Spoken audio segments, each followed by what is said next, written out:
Hello guys, this is Jerry speaking.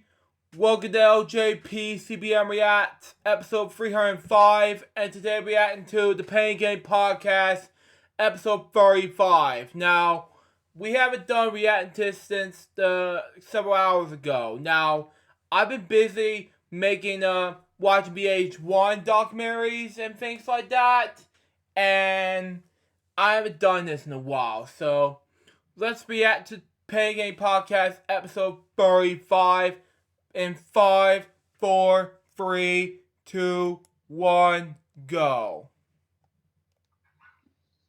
Hello, everybody. Welcome to the newest episode edition of the Pain Game Podcast. But before the podcast show starts, I would like to do something a little bit personal right now. Spawn. Just to clarify, just wanted to bring up some things that have happened the past couple weeks. And I would like to issue an apology right now to the Putnam crew, everyone, the Putnam crew, and Jerome, and all the fans who are watching the live stream. I acted really inconsiderate towards everybody else, and it was a result from a bunch of things that happened over the course of that day and over the course of Sunday events at the stream that got me that mad. It was not my intention to get that mad, nor was the intention to drive people away from the show, but I don't know what got over me. I just overreacted, and I do apologize. And I also apologize for how I acted the last show. I did not act to my best interest in the last show since I was extremely sick, and I really was not in the best of spirits that day. It was not a good day overall for that day. I felt worried about you. And I felt worried that you get well for this thing, so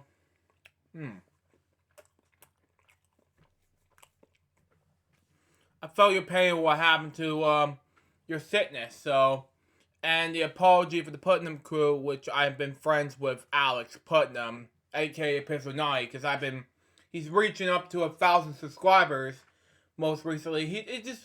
It's really not that big of a deal. I mean, currently react to the 35th episode. I mean, what's going on now? I mean, and I have no idea what's going on. Let's talk about what happened though at the Oscars though. What got me so upset? What happened at the Oscar party though was I was extremely tired. One of the things was I was extremely tired, and I literally was not feeling good after working a 9 p.m. to 5:30 in the morning shift at work. I was extremely tired, and I was not feeling myself. I got up at 4 o'clock. I literally was feeling sick, groggy, and I just was not feeling good at all after working that shift. And honestly, I felt fine the first couple of moments for the show. I was doing my thing, and then unfortunately, something that does get all on my nerves is people imitating me and it's funny for the first couple of times if you're gonna imitate me, it's oh, you're gonna say something like that. I don't mind if it's something small imitating or a small joke, but one of the things that gets me a little pissed off is constantly doing it. One of the things was Alex kind of took it a little too far. Even though I do apologize for him for how I acted, one of the reasons why I got upset was his behavior towards me specifically. That was one of the reasons that got me extremely pissed off.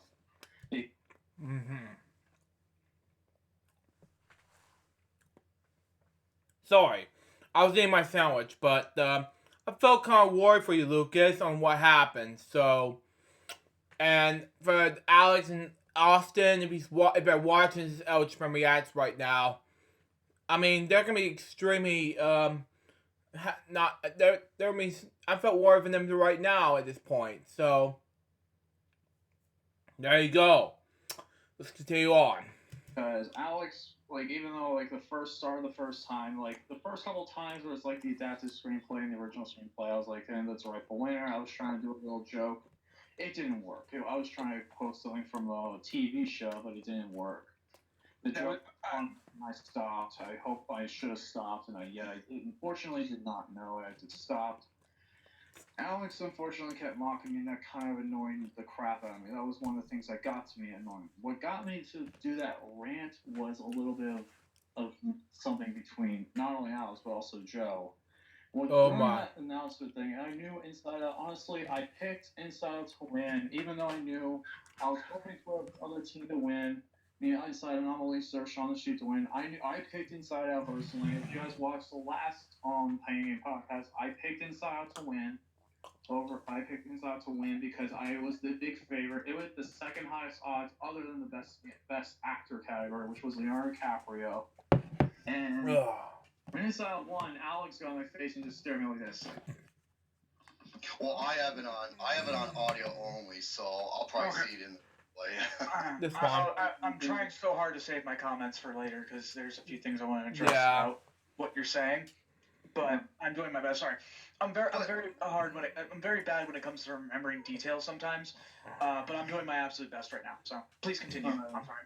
All right, it's okay. Don't worry. So I'll keep the comments to the end. Don't worry. I'm not gonna go on much longer. There isn't too much that really get me to say. One of the things was an Alex getting in my face and just staring at it. That kind of gets annoying. If you're gonna do it for like a few seconds, honestly, it annoys me, but it's not gonna really piss me off. Like what Joe did, honestly, was getting in my face and screaming, "Yeah, Inside Out," like that kind of stuff. Honestly, I thought that was a joke, but I got over it after a while. Even though it pissed me off originally, I got over it more because he was happy about the moment. He enjoyed the moment. He was saying Inside Out 1. He was happy about it. I know why he did it. And remember, you probably think, Jerome defending Joe, that's a first. No, I wouldn't say I will defend him. I know why he did it. Yeah. Yes. I can understand why. It was because of irony. It was an ironic joke is what it was. I can understand the point of that, but Joe I'm not more mad about. I'm more mad about what Alex did, because Alex kind of really pushed it too far, and that's what drove me over. Well, that's the thing. I told you the reason why he does this, all right? I told you the reason. I was going to explain that, though. Okay, I'm sorry. Please continue. I was going to explain that Shane, you did say to me in private Facebook message, we were talking about this, and you did say that Alex is a person who likes to get back at people. He's not like a person. Yeah, he doesn't get mad. He gets even. That's how he is. That's exactly how I am, and I have a track list of many people, okay? And with Alex, here's the thing, though. Guys, if you go to Wrestling Controversies Part 2, oh, man. Like, he didn't let it go when I messed up, but here's the difference. It was how it was handled, and that video is known to be comedic gold because of my fuck-ups. Oh, God. Yeah, I understand. Yeah, it turned out for me to personally be a disaster. Alex, how Alex acted, it got me, until you told me about this, Shane, it pissed me off because Alex definitely took the little overly mocking me thing a little too far. Like, kept saying clapping like this after each award. Doesn't make any sense. That's all right for her. Like, it's because what you said is because he was.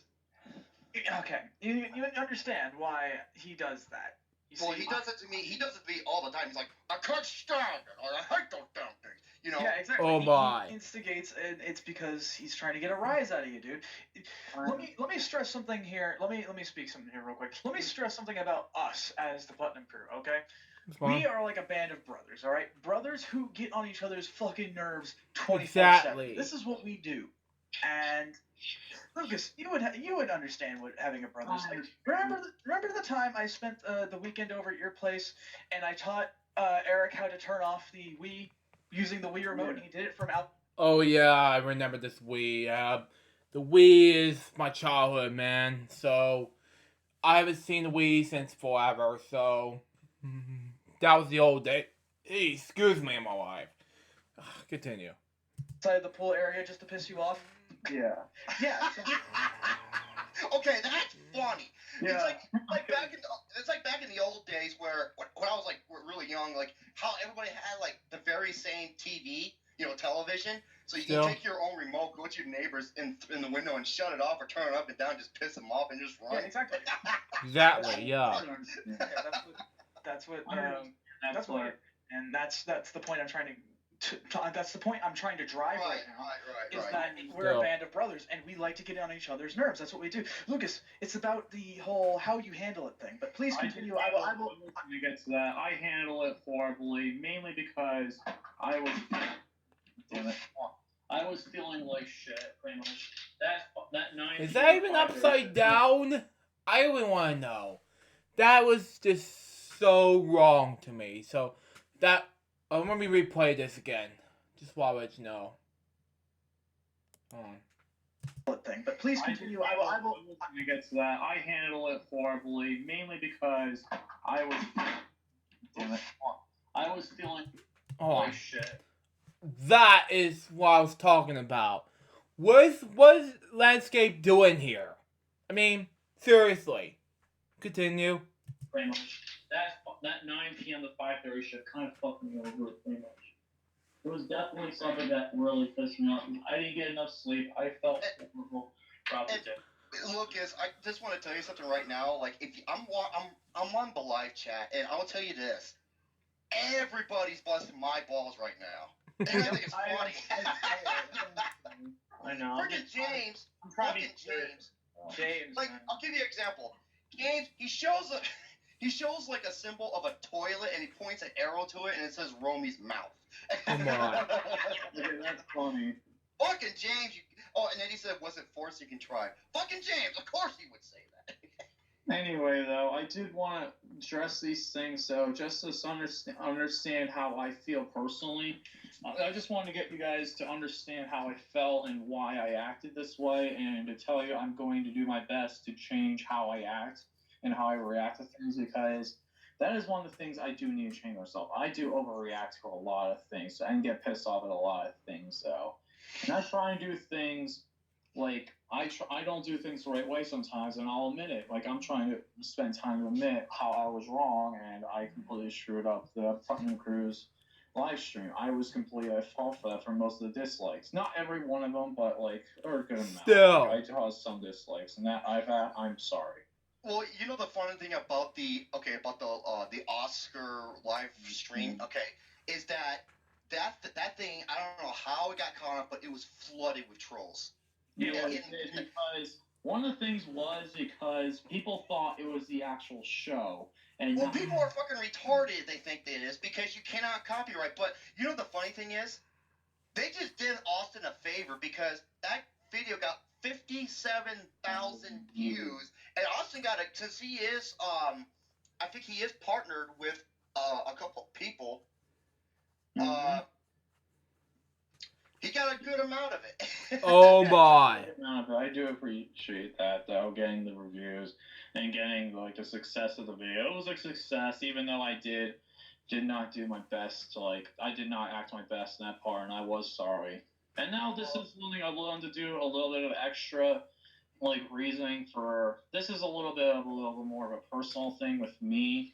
This is for a couple of people, especially for you, Jerome, because of how I acted towards you in one post.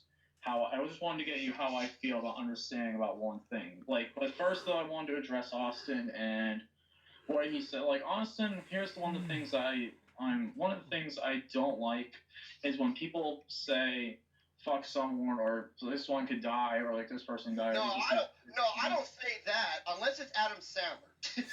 Still. Well, I love Adam Sandler. I respect Jerome's opinion about that. I'm sorry. Continue. But one of the things was, like, for Austin, what he does constantly, him and Alex do constantly, that kind of annoys me, is say fuck Trump or say this stuff without knowing too much about him. Like, that is one of the problems with Austin. Like, I'm trying to get. Here's my problem with that, Austin and Alex. I'm trying to get you guys to understand, though. Like, there's no point in saying fuck Trump, or unless you really know about the candidate, unless you don't like him. There's, like, you can't really only say a few things about him and say negative things about him. There's much more negative things to say about other. Yeah, the thing that I said about Trump, well, here's the situation about Trump. Back in Election Day 2016, I was in the channel called PBS, watching the PBS NewsHour, and all of a sudden, Julie Woodruff announced that the Trump had to elect president. I'm like, Are you fucking kidding me? And I'm walking, I'm like, no, stop this right now. And all of a sudden, my mom just wanted to say, it's 3 in the morning, get to sleep. And I went to bed after all that bullshit is over. Turn it off immediately, and mom told me the next day that he said to me, he said, there's a lot of things going on with Trump, and he's also an entertainer. I'm like, really? I'm like, I did not know he was an entertainer. He also hosted the Apprentice. I'm like, okay, I didn't realize he was hosting the Apprentice, but okay, moving on. But he didn't realize he entertained stuff. But continue on. Candidates like Hillary Clinton, because that is one of my topics for later. And all. Oh, and speaking of Hillary Clinton, one of the things I care about in the president of the United States than just Donald Trump, because I don't like him except for he shared my government money tips, which is a good thing, but not in when Hillary Clinton was selected as president. I have no idea what to do about it. If he doesn't select as president, she doesn't get selected by president. I have no idea what else to do. But whoever get a chance, then do not vote for me for jury. I'm sorry. Continue. Oh man. Okay. You know what the funny thing is? You and James sent me the exact same thing at the exact same time. Oh yeah, because hold on a second. Wait. James says Romy's bag looks like a pizza from all the roids he does. Are you fucking serious, James? You fucking James. See, if Jackson Fulcher, okay, you know what Jackson Fulcher finds the funniest thing ever? Is when James fucking trolls me. Oh my. He finds that to be the funniest thing. He does find that to be the funniest thing, though. Me in that Viking shirt. Yeah, that was pretty funny. With Austin, I just wanted to understand. I just wanted to just give my opinion on politics. Honestly, I've done some debating with some people, especially on Facebook, with other people on Facebook, because people attack my brother and his girlfriend, so I try and defend him. So honestly, here's my issue. I know you and James see eye to eye. I know that for sure. Oh Eye man. to eye, absolutely. We'll be getting to that later, but Yeah. And that's the part where I'm gonna go either draw or play Fallout. Oh my. but I'm trying to. I just want to say a few more things. So I'll only be 2 more minutes, but. Here's my thing, though. I'm just done commenting on other people's stuff. I'm done fighting against other people because, honestly, it's just drama. It's really nothing to be said. Unless something really pisses me off or someone, like my brother or his girlfriend, get attacked by somebody who doesn't know anything, honestly, or is I'm going to fight back in that case. But, honestly, I'm just done. If you guys can believe whatever you want to believe, though, I am a Trump supporter. I'm going to stick with that. That's my... Yeah, but I'm not. I'm a Clinton supporter. I'm sorry. For 2016, it's the worst year in America, in the globe. I'm sorry, so forget it. It's my pick. I'm not going to depress anybody with people. I'm not going to press my opinions on people. I'm not going to try and be like, oh, you're such an idiot. I did that to all. I do apologize. I should not have said that. All I will say is this, and yeah, you and I need to talk about this Hillary thing that you sent me. Anybody but Hillary. Don't worry. Yeah, anybody but Hillary. In the PBS NewsHour does Hillary Clinton. And when I come with this bullshit, oh man, what am I going to do with this crap? So, there you go. Fight with Hillary, but we'll get. Oh my God, dude! Okay, don't worry, we'll get to that later. Hey, look, like I said, everybody's fucking trolling me on this goddamn. Oh, okay, it's before I officially end this, I want to do one more thing, and it's towards you, Jerome. One of the things I was a little pissed off about is you posting about D'Angelo Williams. Honestly, here's what I thought about D'Angelo. Here's what I thought about what you posted. I honestly think. Yeah, did D'Angelo Williams say the wrong thing at the wrong time? Absolutely. Oh my God, yes. But honestly, I don't think telling him a piece of shit and calling him a fucking cactus was a little too far because honestly, D'Angelo Williams like I will admit that it was a dick move to say that's being made. It was a what's the Steelers head coach name? Like Tomlin told him to shut up. He even told them, "Hey, shut the hell up, dude." Yeah, honestly though, one of the things what I want to say though is D'Angelo Williams. I don't think D'Angelo. I don't know if you know this really Jerome, but D'Angelo Williams is not a bad guy. He just did a dick move. Like you can apologize to the guy for being a dick move, but like the guy. Here's the thing, man. Here's the thing. Okay, you remember Richard Sherman when he was doing that fucking WWF Superstar interview? And you know what the funny thing is? I said, oh my God, I said this in the comments and it happened no more than a week later. It was, my God, he sounds like someone should like make an edited version where he's getting interviewed by Mean Gene Oakland. And someone did. Yeah, for Ben Stonian, which is Pittsburgh's one of Pittsburgh's channel. Ben Stonian. Now, Richard Sherman, yeah, dude, he's a fucking, I forgot what school he went to, straight A student, his IQ is super high, hell of an athlete. But Richard Sherman did the stupidest fucking thing. Leave it on the field, folks. Don't go on the... It's like UFC, okay? You wonder why I fucking hate Josh Koscheck? Because he's a cocksucker. And that's why GSP, he just held it in and he turned his face into a swollen vagina, okay? Yeah. Oh, he did. Dude, go... I hate Josh Koscheck. Go to Josh Koscheck. Look up the photos of what he looked like after he got his ass beat by George St. Pierre. It was the greatest fucking thing. Okay, Tubbs, you no good fat piece of shit dickweed. Well, that tells me one thing. I got a fat dick. Now, Anyway, though, like, one thing... But that's why I was pissed. Leave it on the fucking field, dude. That's what I'm trying to say. I can understand where you're coming from, but one of the things, though, I do want to point out, though, D'Angelo Williams... I don't think he's, like, there's just one to bring something up, though. Like, D'Angelo Williams, for me, is a good role model, like, guy. Even though he said the wrong thing, he still is a good guy. He paid for 53 women's mammograms, and he's an advocate for breast cancer, so... That's just my point, though. Like, I don't think pieces of shit would do that. You don't see Miley Cyrus or Justin Bieber or Hillary Clinton or Al Sharpton or any of these guys advocating breast cancer, paying for mammograms or anything like that. That's just my point, though. Yeah, I'm not trying to be mean or anything. I'm just trying to say something, though. I'm sorry. I just felt something kind of funny. I'm sorry. I couldn't hold that in. It's okay. I'm done with the apology. It's moved on. It is in the past. I am going. Yeah, exactly. So let's move on to the show. You guys want to do your intro? You can. You having fun, Shane? Yes. Fucking Shane, dude. You're not gonna think someone's tickling your butthole with a feather. No, if that was that, I'd be like, ooh. Ooh. Or if that was Hank, he'll be like, oh. That's the butthole tickler. Anyway, though. I'm sorry, Hiccup. Let me show you. Can you only imagine if someone was tickling your butthole after you ate those gummy bears? Wait, you mean the sugar-free ones that are actually the ones that destroy your butt? Destroy your butt, man. Oh God. No, they do. They're a lie, man. They are a lie. Hang on, Fucking hey, you were in that fucking toilet making nasty French onion soup. Oh boy. Anyway, though, let's get on to the show. Because we have lots of topics to cover today. Oh my God. But I'm sorry, hang on. Let me just link it to you guys what I was looking at here. Oh, fuck. Oh, here we go.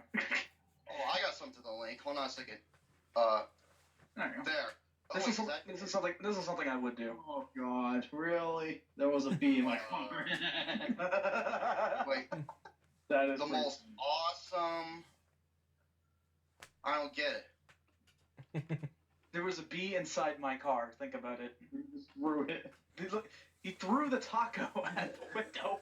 What the fuck, man? Are you serious? Okay. Let me explain. Oh, he threw an enchilada. No, it was a taco. Okay. You guys are on two different pages. Okay. The link here. All right. I just clicked on it. He said there was a bee in my car, and he threw this. And he taco. Threw this. Oh, it is a fucking taco. Oh God. No. See, now I can explain why I would do this. Okay, why my overreaction would be that. Normally I have what was it? Normally I'm not allergic to anything. Come on, really? Really? Yeah. I'm not allergic to anything, but I found out. Well, not found out. I know this for a while. Of course I can't fucking send it to the live chat because it says message not sent. Remove 80 web addresses and try again. Well, how about you suck my left nipple? I've done that. But anyways, as I was saying, the reason why I would act towards that way is because, freaking, my dad is allergic. My biological father is allergic to bees. I've never been stung by one, so I'd flip shit. Oh, I have. It's Yeah, I have the same way, Jerome. I've been stung by a bee in 2010 when I was a sophomore at high school. So there you go. That's your trivia for you. sucks. It does suck, trust me, it does suck. Does. Well, it sucks for the bee because his ass breaks off and he dies. Dumb Oh, shit. yeah. Yeah. Nature can be a Fucking bit. really, James?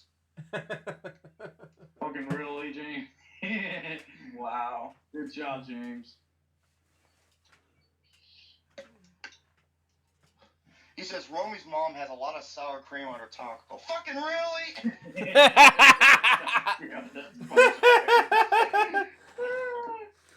Anyway, though, Yeah, a lot of topics since we've been gone for about 2 to 3 weeks. I know we have a plethora of films to cover.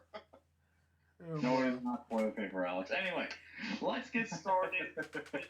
I do want to let's start with this topic because, trust me, people are like, oh, Hillary, I don't get how. Oh, this fucking Okay.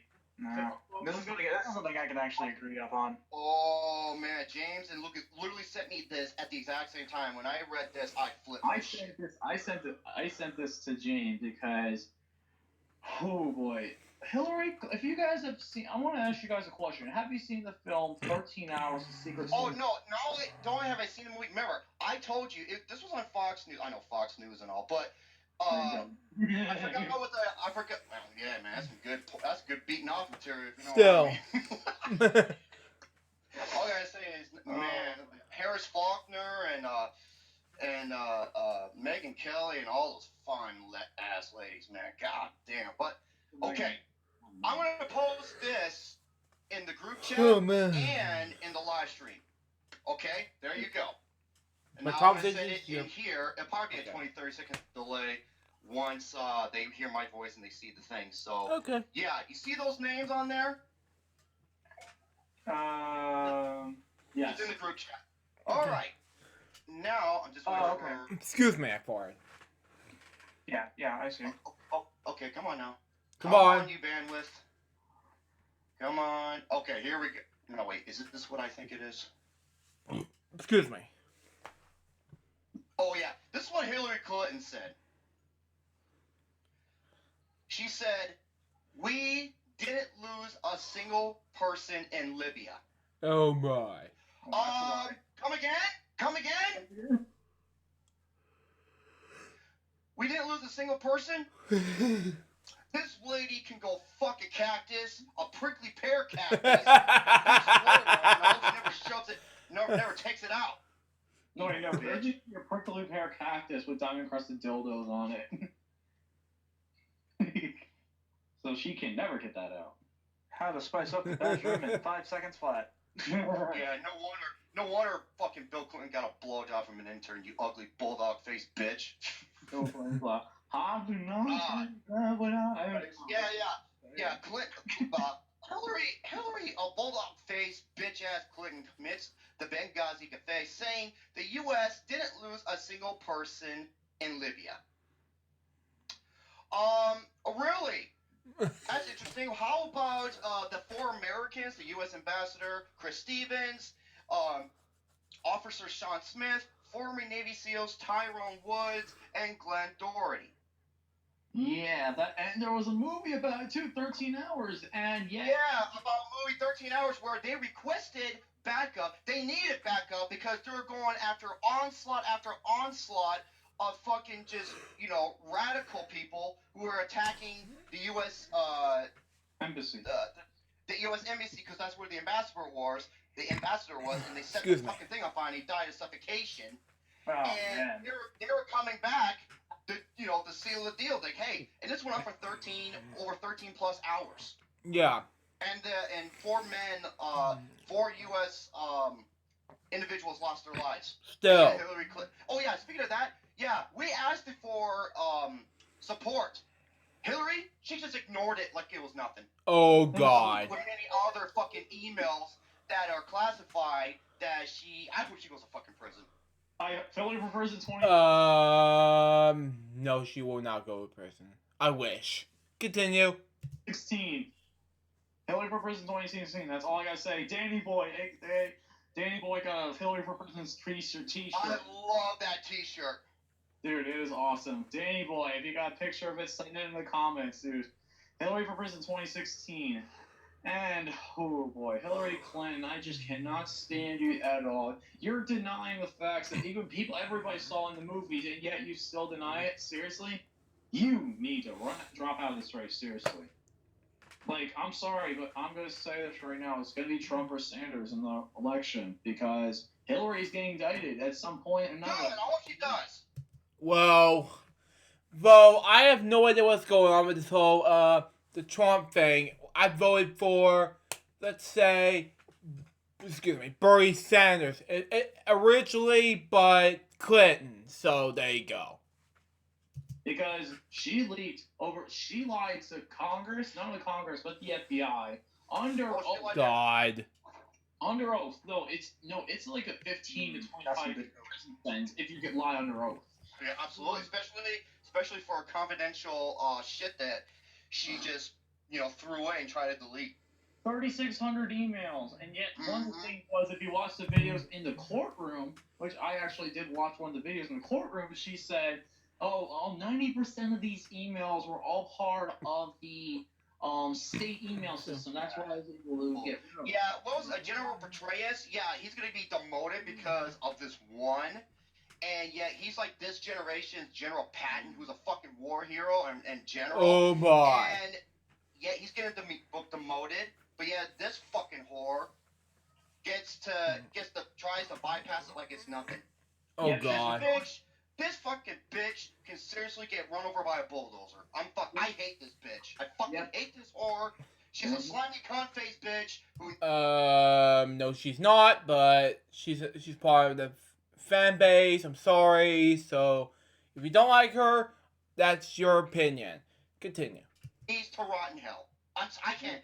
Anybody who supports this bitch, seriously, you can fuck off and jump off a cliff.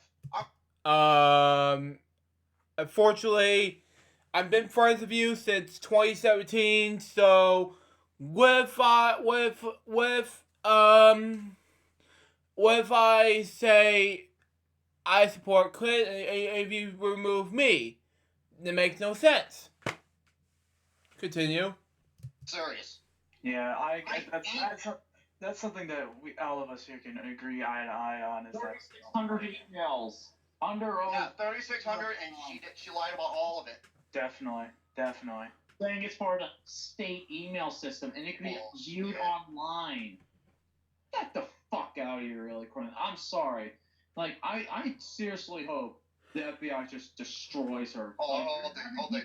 There was one good bit of news, though. There is a man. that is going to provide testimony in the upcoming weeks that is granted immunity. So that was a big step. That's a big step because the guy who's getting granted immunity is probably going to spill the beans about everything, and Hillary's going to be arrested.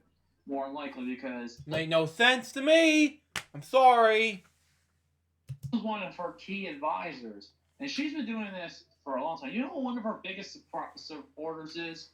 A KKK leader. Not only that, she supported this one woman who was all about being racist and everything. Yeah, no. And I don't get how she's winning anything. I don't get it. Like, seriously, I don't get how Hillary Clinton's doing anything right now. Like, seriously, people, you need to stop supporting Hillary Clinton. Get rid of her. Get rid of her completely. Makes no sense to me, but she's a great first lady in the entire planet. I'm sorry. From prison, and then have the girls from Orange is the New Black be like, hey, look at Hillary Clinton's coming to prison. We got to have some fun scissor time. Oh no. So yeah, that is pretty much it for Hillary Clinton, though. Makes no sense, but I don't care about some bullshit that has nothing to do with Hillary Clinton, so continue. The updates right now on I'm following the updates right now, like for the live coverage of the elections, and right now Trump has won 3 states. He didn't win Ohio though. He did not win Ohio, but Kasich won Ohio, but Trump did win Florida.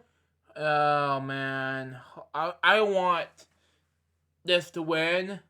I wanted Bernie Sanders, so there you go. Thank you, everybody. And guess who dropped out? Little Marco Rubio is now officially gone. Well, it's like I said before. Anybody but Hillary. That's all I care about right now. No. Terrible idea. Continue. Because if Hillary becomes president, she wants to make Obama one of her main people in her office. Yep, and she's going to destroy America at that point. She's gonna make America great again, like Trump said in 2016. So there you go. $20 trillion in debt. Thanks to that cocksucker. Nope. Hillary's gonna be like, $19 trillion in debt. I'll raise you another 19 million. Yeah, I love having a lot of money. So I live in the U.S. I was born and raised in the United States and born and raised in Georgia. So I was there for the beginning. I was born in the mid-90s, and I came here from the start. And I make films, TV shows. So there you go. Continue.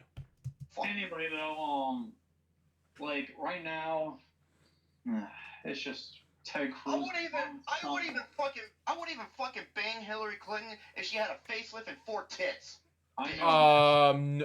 Okay, no. Don't even think about having the time for this. So, if I'm a huge fan of, not a huge fan of politics in any means, but don't even say nasty things about Hillary Clinton and things like that. But, that's just me. I'm sorry. Anyway, though, one thing I was gonna say, is it like the Total Recall chick? Hey man, that was the first boobs I saw when I was growing up. I saw that, I was like, oh man, that's an alien I would fuck. I'd be like Captain Kirk. Remember how he was banging them aliens and that first Star Trek? I'm like, hey man, I ain't gonna discriminate, man. Alien or not, she loves to give good head. I mean, get ahead in life. So. Oh my. One thing that I do want to say though is, don't we all want to get rid of Miley Cyrus though?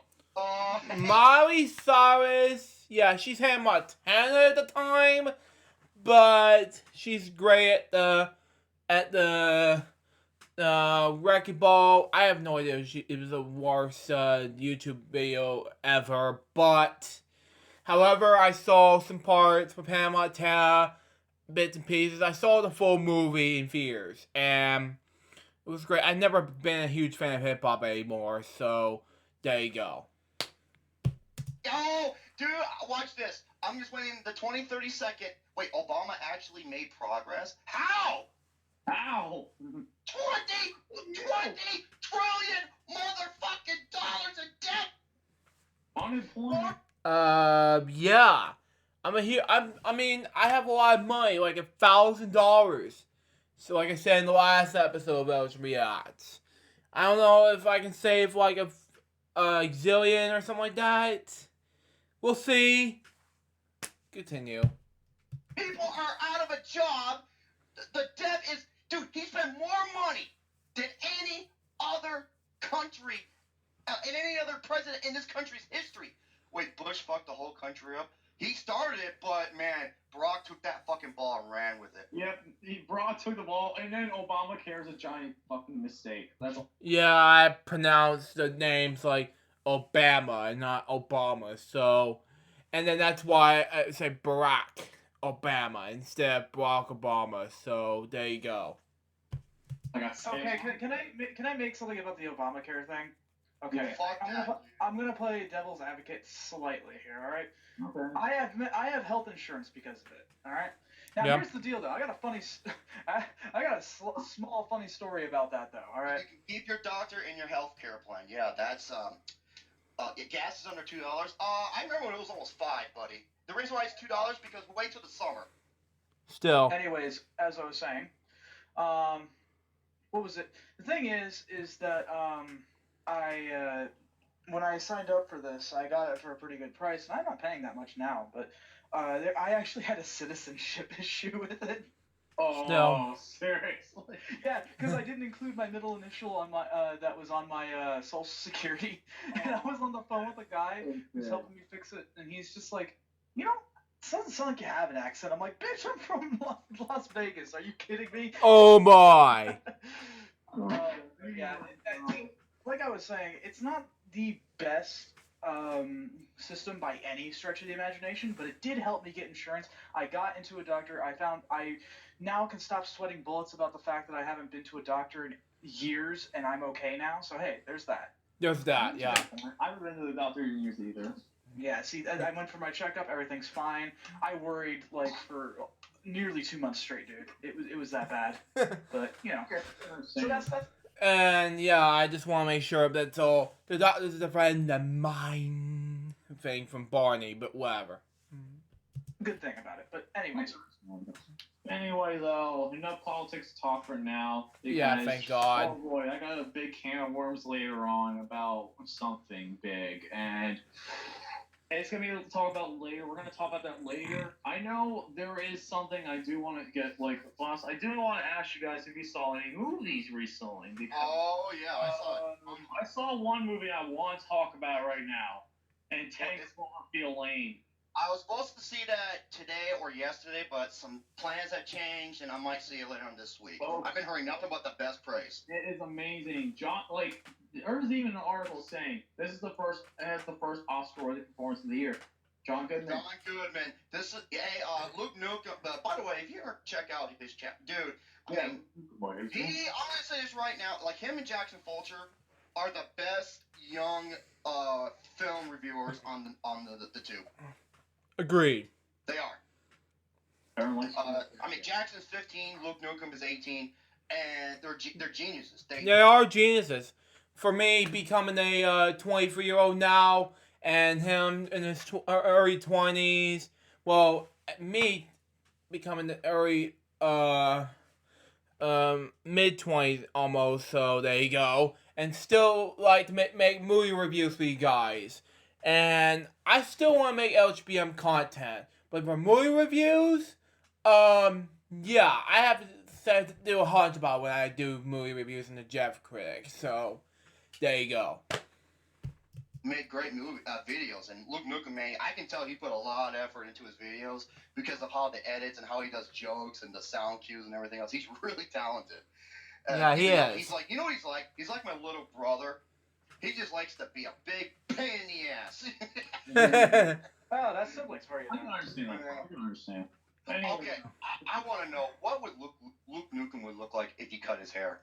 Oh God. That's really funny. I just got. I want to see, dude, because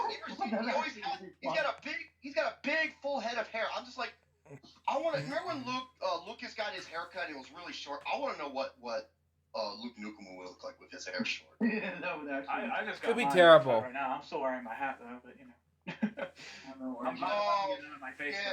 Yeah, back in 2011, I've been getting myself bald, but nowadays it's just so lame. I just want to wear myself like a deep, long hairdo. Just want to let you know, Jerome. Continue. Oh God damn it! I'm okay. I fucked up. What? Still. So,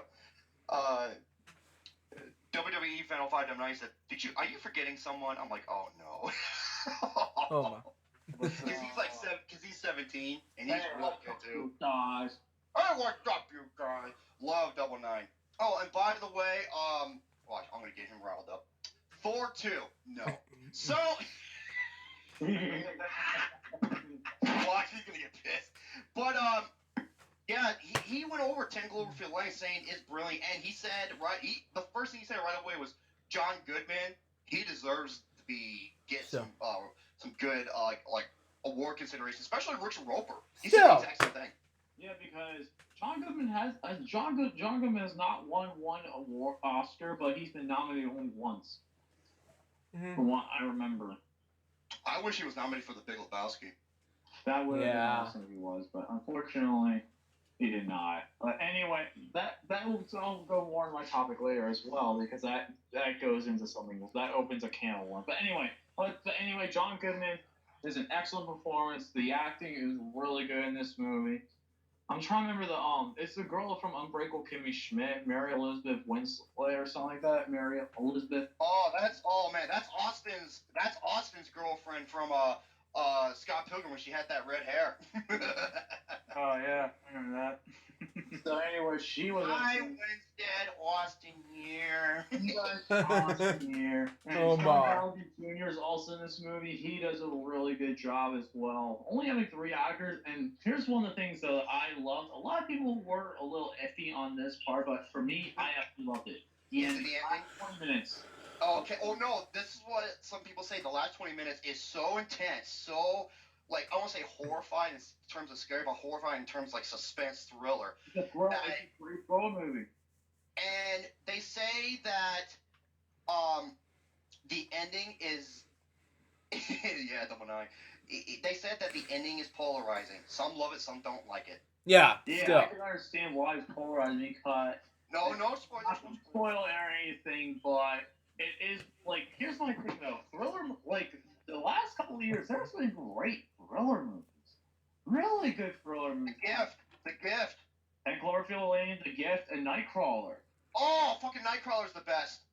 Nightcrawler's the best, but man, that's one of the best fucking movies ever. I give the film a 9.5 out of 10 because there was one pacing issue near the middle of the movie, but otherwise, Nick Cage said the exact same thing. Still. It was like near the middle of the movie. It wasn't too noticeable. It wasn't too terrible, but it wasn't like extreme though. It wasn't something that bothered me, but it's just like a little nitpick. But otherwise, though, I give this film a 9.5 out of 10. That was my most recent film that I saw. I know I have a couple other films I did see. I saw Gods of Egypt. I did too. That's one of my films. Gods of Egypt. Okay. We'll talk more about it though because. Okay, I got plenty of films because I did a lot of catching up and therefore I did see Gods of Egypt, of course, stars Gerard Butler and the dude from Game of Thrones. I forgot what his fucking name was. Basically, Horus is supposed to, basically the movie takes place in Egypt where Horus is supposed to be the new king of Egypt, and then Gerard Butler's character, I forgot what his name was, forgive me, he ends up showing up and like, hey, you know what? Fuck you. I'm going to kill your father. Oops, spoiler. But I'm going to kill your father. I'm going to rip out your fucking eyes when you're blind. I'm going to send you into a pyramid abyss. And I'm going to rule the fucking land of Egypt.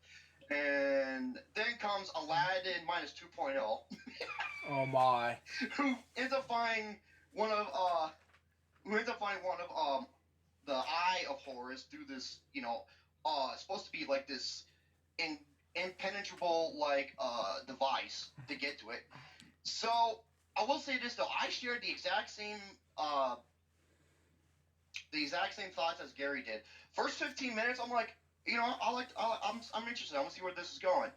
And then the moment when 15 minutes, dude, Gary was right. Right after the 15-minute mark, something happens.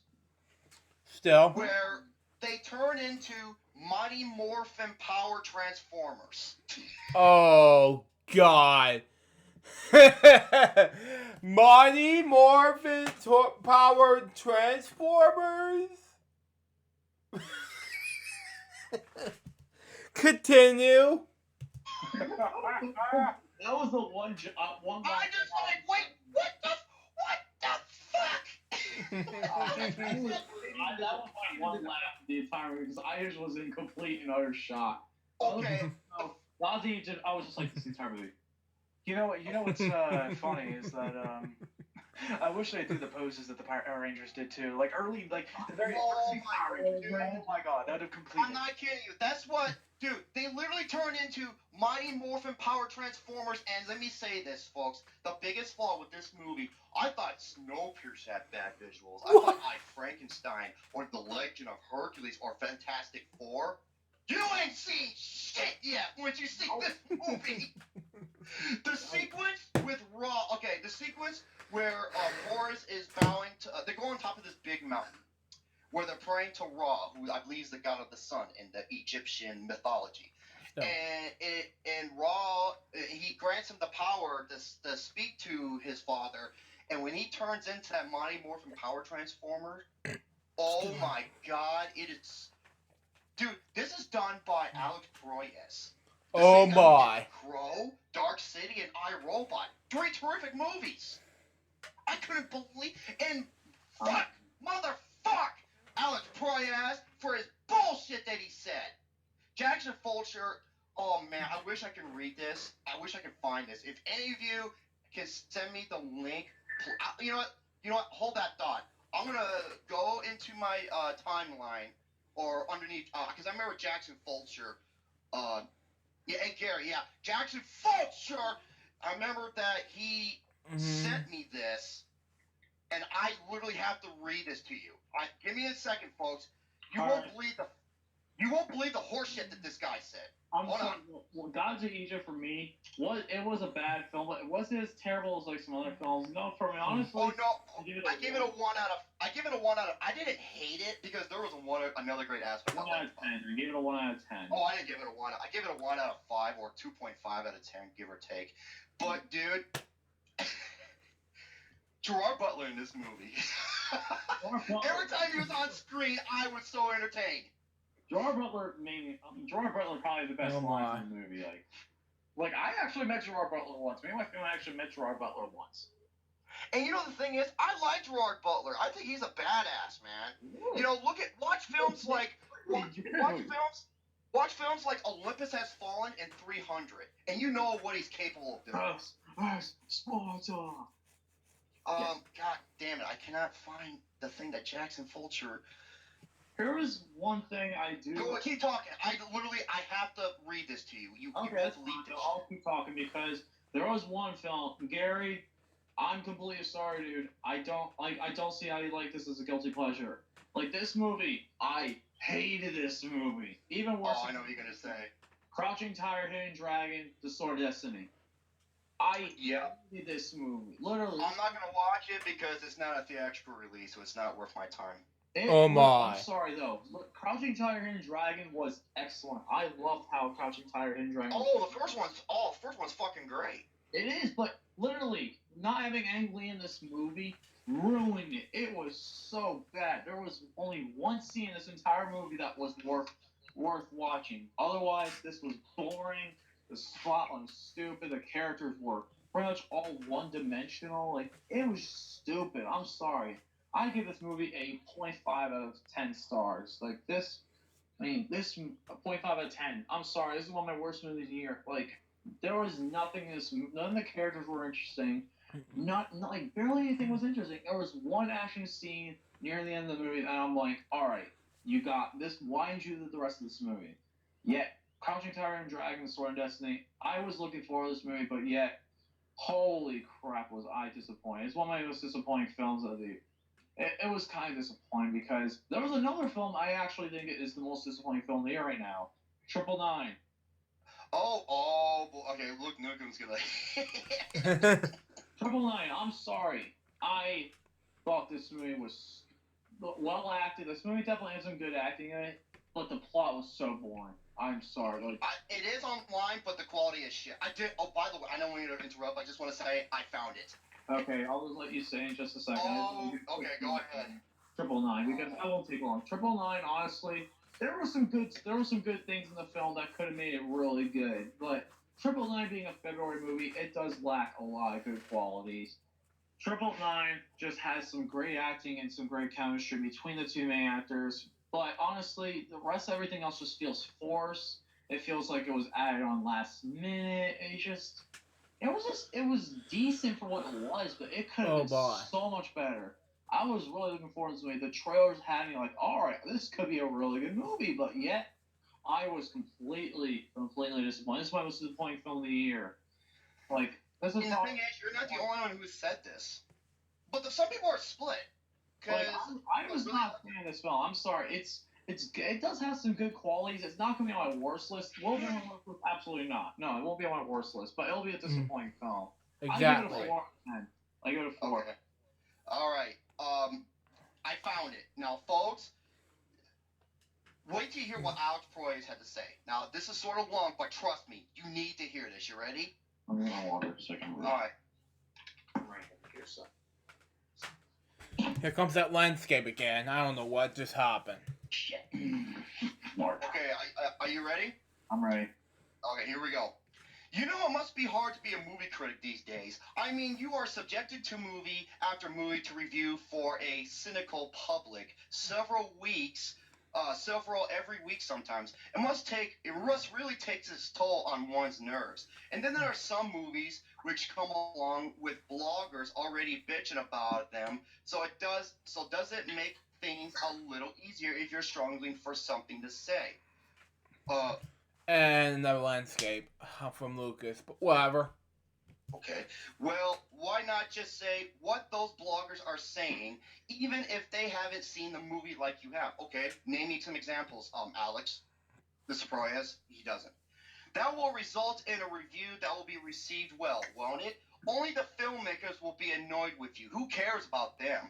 Yeah. The way of thinking is human nature, I suppose. It does not surprise me in the least as a web and the Rotten Tomatoes school of criticism supports this idea of reducing someone's work to a series of stars award. It's fucking entertainment purposes! Agreed. What don't you understand about that, Proyas? I bet you weren't bitching and complaining when Roger Ebert named your film Dark City the best film of the year, so you can fuck off. Exactly. Okay, back to where I was. I, for one, do not care about stars, nor is this my vendetta against all critics, yet he's fucking talking about it. I know there are ones out there who are brave enough to express their own opinions about movies, and I want to encourage them in any way I can to stick to their guns. Even if I have to criticize the critics, which for an artist means you will be instantly labeled as crazy. Exactly! Because it's an entertainment format! Agreed. Anyways, people think I am angry because my film was not reviewed favorably. But you see, I don't care if the reviews are positive or negative. I usually don't read them either way. Well, I'm surprised if you don't read that, I'm surprised you didn't look at your film before it came out of the editing aspect for how bad it fucking looked. And yes, I generally take a fan's opinion above a critic's. Oh my god. Help me. My fans are quite honest with me. Oh really? Go to Rotten Tomatoes and tell me what the audience rating is, motherfucker. Agreed. They'll tell me so. Yeah, I respect that. And most importantly, okay, this is where he becomes an asswipe. And most importantly, I can trust a fan's opinion as it's coming from a real place. Jesus Christ. What the fuck is that supposed to mean? Yeah. Oh, that critics aren't real people? They don't come from a real place? Hey, they're real. They're people just like anyone else. Except critics, they have more experience and they see way more movies than the mainstream moviegoer. Exactly. Nice, dude. Okay. Nor do I mind the bloggers who criticize for whatever reason. Once again, he doesn't mention who. Even over the racial controversy. As I already stated, I have sympathy for them, though I do not believe I could have done more in this regard for reasons I have stated elsewhere. What I'm angry about is the consensus reviewing and how it damages movie making universally. Fuck. Really? If that's true? Okay, consensus reviewing? There's a movie called Halloween, John Carpenter's Halloween, a classic slasher film. Guess what helped put that movie over?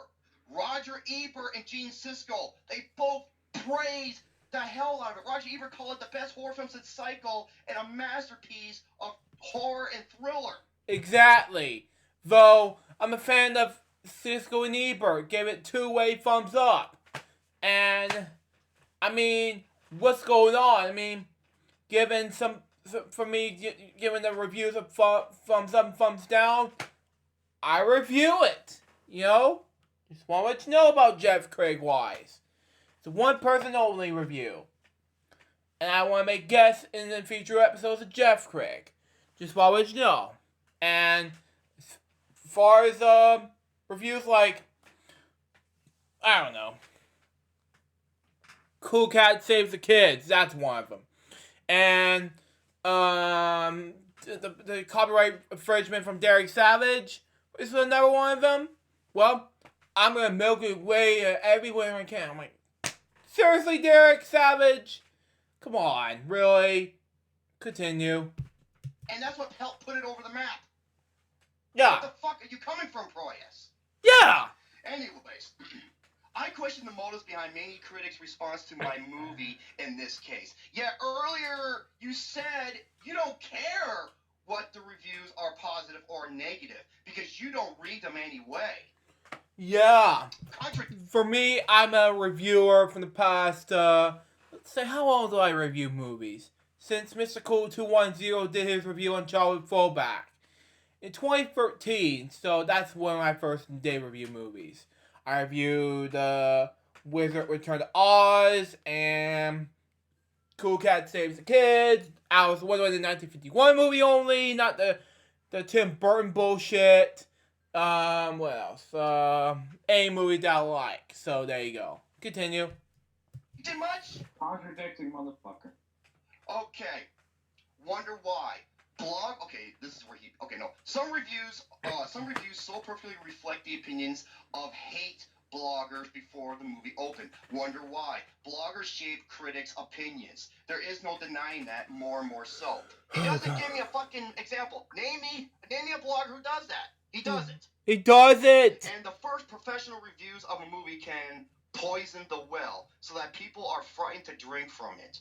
Oh, really? How do you explain me with Snowpiercer, Sicario, Me, Earl, and the Dying Girl, and Drive? Exactly. Fucking asshole.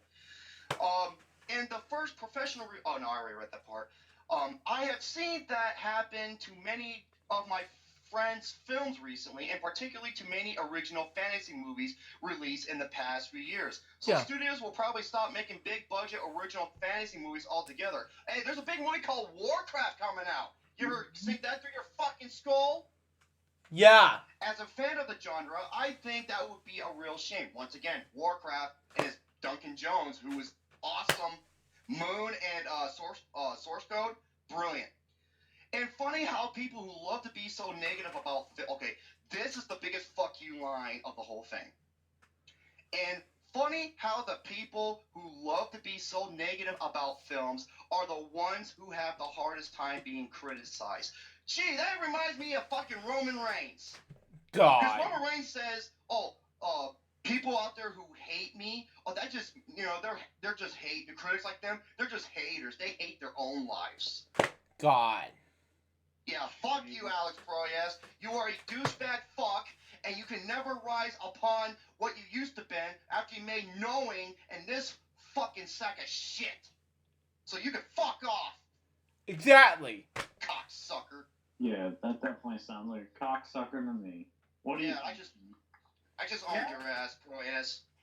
Yeah, definitely. Yeah.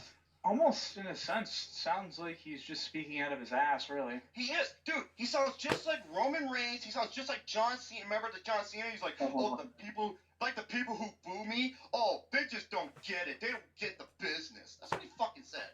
Motherfuckers. Christ. Yeah, it's an entertainment industry. It's a format. Yeah. John Cena, It's not mine.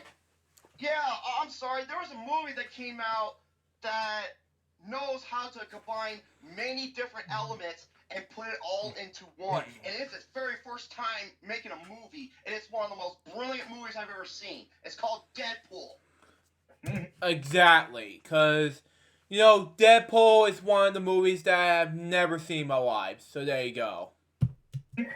Deadpool. Oh, Perry, okay, I gave 2 out of 10s. Deadpool and Zootopia.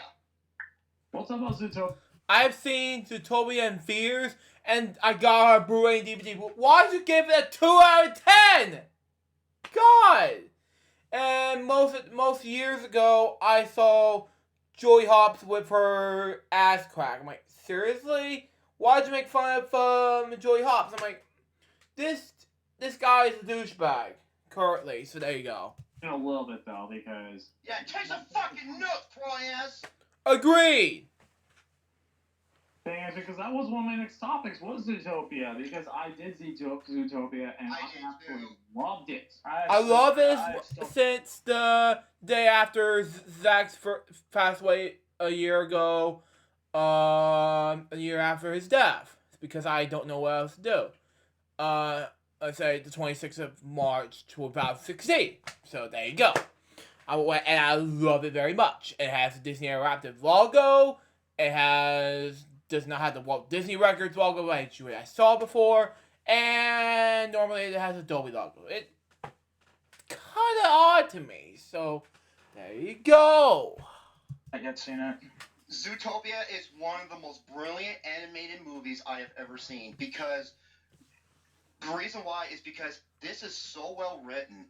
This is from the same director who did Wreck-It Ralph and the same writer who did Tangled and Big Hero 6.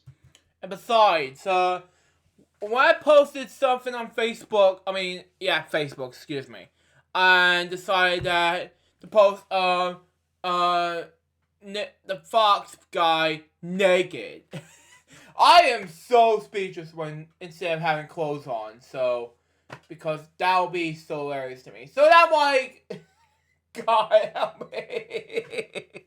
Continue. Dude, seriously? Yeah. That's serious, yeah. Okay. And dude, I'm gonna tell you this right now. This movie is a tour de force. I hope they make I hope they make like a bunch of branch or many like expansions or something, because this is a movie that can be expanded because of all the details that this movie has several replay values just to watch the visual presentation alone. Like the sequence where Judy Hopps, that's the main character. And when she first enters the town of Zootopia, it's like a 5-10 minute sequence. It's just awe-inspiring. And Shakira's song that goes with it is. Oh man, I hope that song gets nominated for an Oscar. I hope it. Exactly. And we'll celebrate my 10th anniversary, so there you go. Assume because. Oh, and the way they portray Shakira in the movie, fucking brilliant. It is fucking brilliant. This movie knows how to handle this. It handles such, and this is what I applaud this movie the most. Yeah. Is that it's unlike Ice Age 5 that's coming out, which looks like it's mainly towards 5-year-old fucking retards.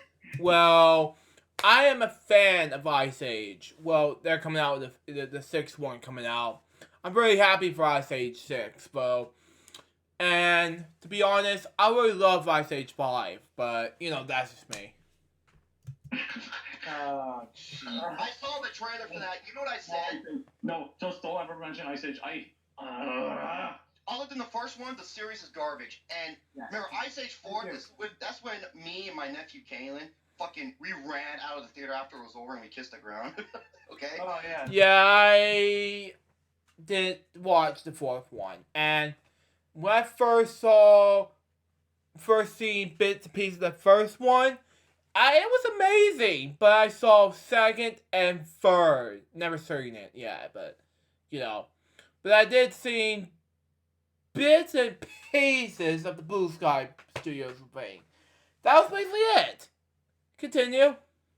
And I saw Ice Age 5 trailer, and after it was over, I'm just like, this looks fucking retarded. Excuse me. I said it out loud. I didn't care who heard me. But I was like, this is fucking retarded. Zootopia, there's so much adult theme elements to this movie, and I applaud it for that. Because it doesn't dumb down to the lowest common denominator. Yeah. And oh my god, the way they handle the source material in this movie, because it resembles real life. Still. It does. But it doesn't, beat you over the head with it, hey, this is life, and this is, like Boyhood does, where... Boyhood. I love Boyhood because it's realistic, Hey, remember the joke Drew in the movie where Judy says, Judy, maybe a dumb buddy, but we're good at multiplying, and then... Oh my god, yeah! But don't explain what it's from. It's like, yeah, I might be a dumb buddy, but I'm really good, because she's doing math. And she goes, I'm really good at multiplying. Look like. Oh my god. This movie is fucking brilliant, folks. Go, dude. This is the best Disney animation movie ever made. Still. I mean, from the studio. They did dude. They are the best. They are the best fucking animated filmmakers working today. Every Still. movie they made is perfect. It's almost like perfect, but goddamn brilliant. And Zootopia is the best of them. Still. I'm the only one who hasn't seen it. Consider it to be the best. I need to digest it a little bit more. I'll probably. Oh no, I can tell you why. Because it's the most. I'll tell you why. It's the most brilliantly written. It's like one of the best like crime buddy. It's sort of like a buddy cop theme to it, but it's one of the best crime movies I've seen in a while. Oh my! Because it does have some good twists in it. Oh, don't. Not really anything, but does have some good twists in it. Oh, unbelievable twist. You can look yourself, but it really works. And I gotta say, the one scene I probably laughed at I laughed throughout the whole entire movie. Now this was a trailer, but there's more to it. The fucking DMV, the sloth. Oh my god! I was in the theater. Me and everyone else were fucking dying. There he goes. Hi. How you doing today? And I'm not gonna spoil nothing, but let's just say that the last shot of the movie made me laugh my fucking ass off. I love that last scene. That last scene. Oh my god. This is a 10 out of 10 movie. That and Deadpool are my first two 10 out of 10s. Which film is better? No, I'm not gonna say. No, this isn't my top 3 of the year. This is. Oh no, easily. It's in my top 3 of the year for me. Honestly, I did have one nitpick. Go ahead. It was one nitpick, and it seems to happen a lot in it seems one cliche that happens a lot in the buddy cop movies that did a little bit. I'm like, really? Like, you kind of like this. I can understand like one little cliche. Type it. I think I know what you're gonna say. Type it in the group chat so I can. Well, no, actually don't because Shane hasn't seen it. Okay. Tell it to me in the Facebook. It's like. Okay, I'm waiting for you to type. No criticism. This got me a little bit. I'm like, isn't this in every other like? Well, I want to see this. Hold on, I want to see this. Go ahead and type it in the thing.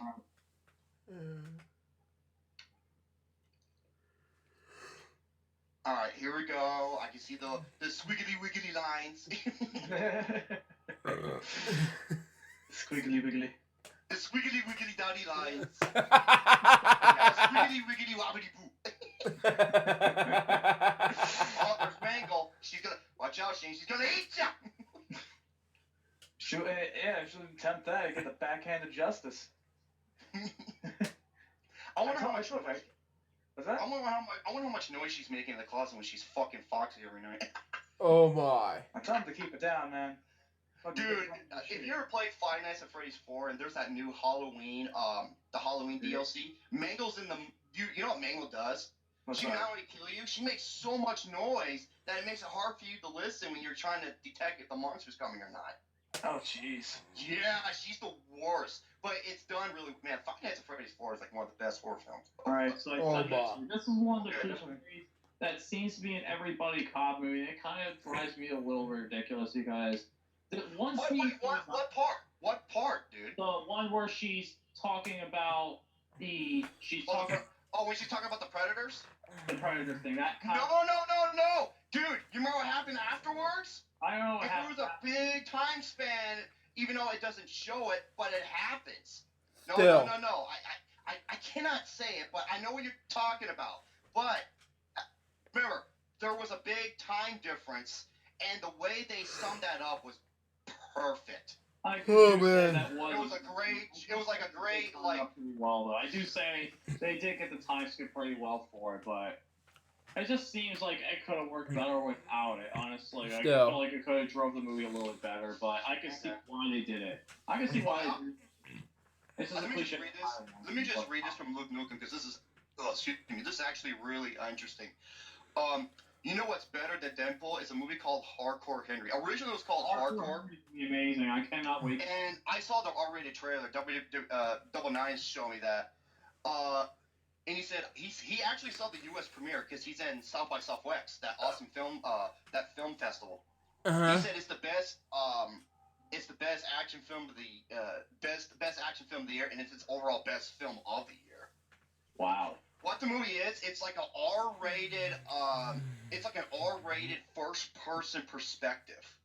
Excuse It's me. basically first-person shooter, the movie. It's basically Doom the movie.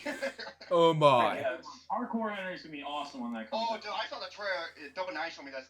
I saw the red man. I was like, this looks fucking sweet, dude. It does look fucking sweet. One trailer I was a little iffy about, honestly. Even though it did make me laugh, it just came out today, was Sausage Party. Yeah, and Sausage Party. Yeah, I showed it to the trailer vote. I haven't seen it before, but when I when my nephew's Lex and Asher said hot dog, and I'm like, no, it's violent. We can't show that. So Trey had to say, no, we can't watch that movie. It's too violent. And then we gotta watch a movie called what's it called? Trolls.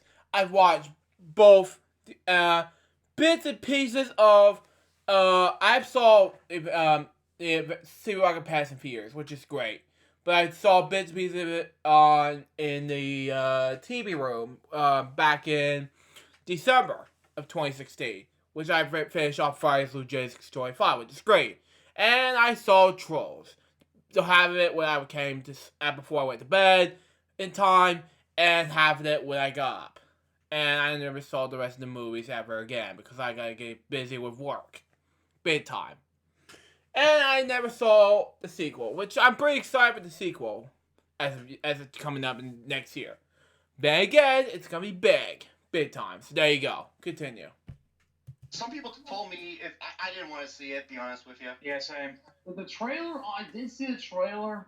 It didn't impress me too much. Like one joke made me laugh in the trailer, but I'm like, I could like it does not have the best animation quality. Like it's nowhere near. It's like almost not even as good as DreamWorks anime movie. When I saw the actual trailer, what it looks like. Hey man, sometimes wait, is this an animated movie? You said? It is an animated movie. Sausage Party is an animated movie. Wait. Exactly. Some DreamWorks movies, animated movies look beautiful. Look at Kung Fu Panda and How to Train Your Dragon series. They look beautiful, but they look flawless. They do Still. flaws, but this looks like the lowest common denominator DreamWorks movie. This what this looks like, and that's kind of that. I feel the same way, honestly. I don't know. I haven't Like seen it kind of looks like Home a little bit. Kind of remember Home from last year? It kind of has that. Home. Oh my God, Home was two movies put into one. The first half. Yeah, Home. I never seen because I got the copy of it on the Blu-ray and I have to watch it for the first time and then that's why I've got the on iTunes and Google Play, whatever. So there you go. Was fucking unbelievably awful, and the second half was actually redeemably good. So. Yeah, Home. Like, it's like the animation style of Home is how Sausage Party was animated, kind of. All right. It didn't impress me too much. Like the voice acting, it was a little iffy. Like Neighbors 2 definitely had a much better trailer, in my opinion. But that was.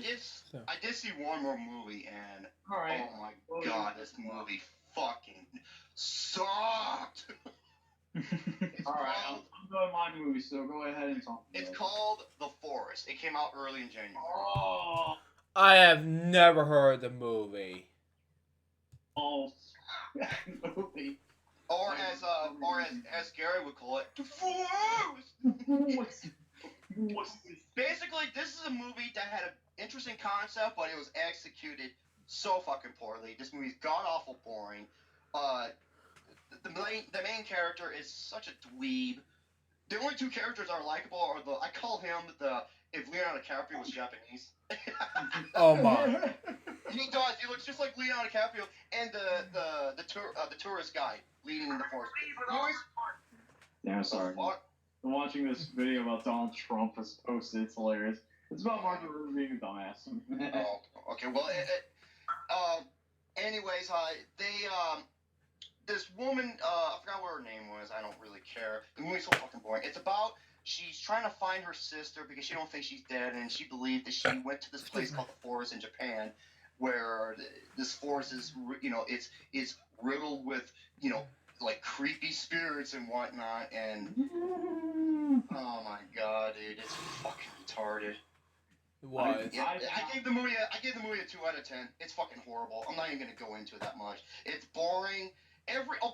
Aside from like the couple characters who I like, every character in this movie acts like a complete like imbecile. They're awkward as fuck. I'm just like, who acts like that? Still. One of the next topics I did want to get into real quick was a small topic. Here was something I felt like I watched. I do have a few little small things I wanted to talk about. One of them was the Nintendo Direct that just came out, and the Nintendo Direct actually wasn't bad. It was a solid Nintendo Direct, but there was one game I wanted to talk about. There was like 2 games mainly in particular. One of them was Star Fox Zero, which we all know is going to be awesome when it comes out April 20th. You, Star Fox. Star Fox Zero is going to be amazing. Do a barrel roll. I wish I had a Wii U to even actually fucking play it, but Anyway, though, that comes out soon. I'm excited yet. The one game that did not look impressive to me at all, it kind of looked real, it's not going to be that good, is Paper Mario, the new Paper Mario Wii U game. Yeah, I've never seen the Paper Mario Wii U game because I wasn't purchasing Wii U games since Super Mario Maker because I lost interest in playing Wii U games as much as I have. So continue on. Sorry, visuals look beautiful on it, but oh my god, the gameplay looks so bad. It feels like Sticker Star because Sticker Star was a terrible Paper Mario spin-off. It was full of gimmick. That's all it was. It was a gimmicky game. Like, I played that game, it was from GameFly when I had a GameFly subscription. I returned it the next day. It was stupid. The concept was stupid. I got bored within 20 minutes. But the new Paper Mario game, I have no hopes for it. I'm sorry. Like, it looks beautiful, but otherwise there's nothing else to that game. But the one other game that I'm going nuts, that I went nuts over, is the new Kirby game, Planet Robot. No, that's not. The Kirby game is awesome in my opinion. Sorry, Joel. Game I was thinking, and Austin just mentioned it. Trust me, but here's my thing though. I love Kirby. Kirby is my favorite. Yeah, especially me and liking Kirby, like Mario, Sonic, other type of video games franchise. I haven't played them in years, though. I've been busy making film, TV, you name it. Just saying. One of my favorite video game characters of all time. See, look, That's true. That is absolutely true. I'm gonna say a really. Well, Kirby emoji. I mean, emo. Excuse me. But if you haven't saw the video that called Amiibo video that Marshall did, you gotta check him out. I'll link it for you at the end of the video of my LJPCBM Reacts episode. So there you go. Continue. You know why I love Kirby so much? really small. Because they're both pink and they like to suck big objects in their mouth. I'm an asshole. I knew that joke was coming. You're naughty, Jerome. But anyway, this is the spiritual successor to Kirby's Triple Deluxe, which was a beautiful game on the 3DS. I am very excited for that game. It is actually coming out in June, which no one saw it coming. It came out in June. Yeah, same. That's my birth month, which I already turned 21 that month. Continue. And it's like 10 Cloverfield Lane. It's just like, oh, this game's coming out. Oh, this movie's coming out in 2 months. What? And it's like Kirby. It's like, oh, this game's coming out in 6 months. What? Oh my. No one saw the new Kirby game coming. There was no announcement of anything about it. Nothing on Nintendo was announced. But anyway, though, what did you want to talk about? I have a couple of actually. Hey Shane. Yeah. I believe you're gonna like this because I have multiple gaming topics. So do I. Doesn't matter. I think today is Tuesday, and I think this game came out today. It's my most anticipated game of the year. I think it came out today, didn't it? I don't know. Doom 4 or Doom. Or I don't know if it did come out. I'm pretty sure it didn't. Oh, fucking Austin. I made that joke about Kirby. Hey guys, Austin here. Oh my. Hey guys, what's here? yeah, I was playing. Me, Shane, and us were playing Killing Floor the other day, and oh my god, it was some of the best, most fun I ever had playing a shooter in a while. Yes. oh my. But Man, all I gotta say is support specialist, one of the best. That's all I'm gonna say. Oh my. Basically, okay, there's a couple of them. If the new Doom game that came out today, let me know. Oh wait, Doom comes out in April. I thought it came out in March. no, it's No, I it's not. forgot. Yeah, it is indeed April. Oh well, fuck a goose. You're gonna have to hold your nipples until next month. Hey Gary, fuck a goose up his caboose. Actually, the have Lord's common denominator. oh God, help me. But I actually got a few gaming topics myself. Okay. Something. You want to go first, or you want me to go first? It doesn't matter, man. Whatever you want to do. Oh, if I show you mine, will you show me yours? oh my. Sigh, unzip. I'll go first. All right, so. Go ahead.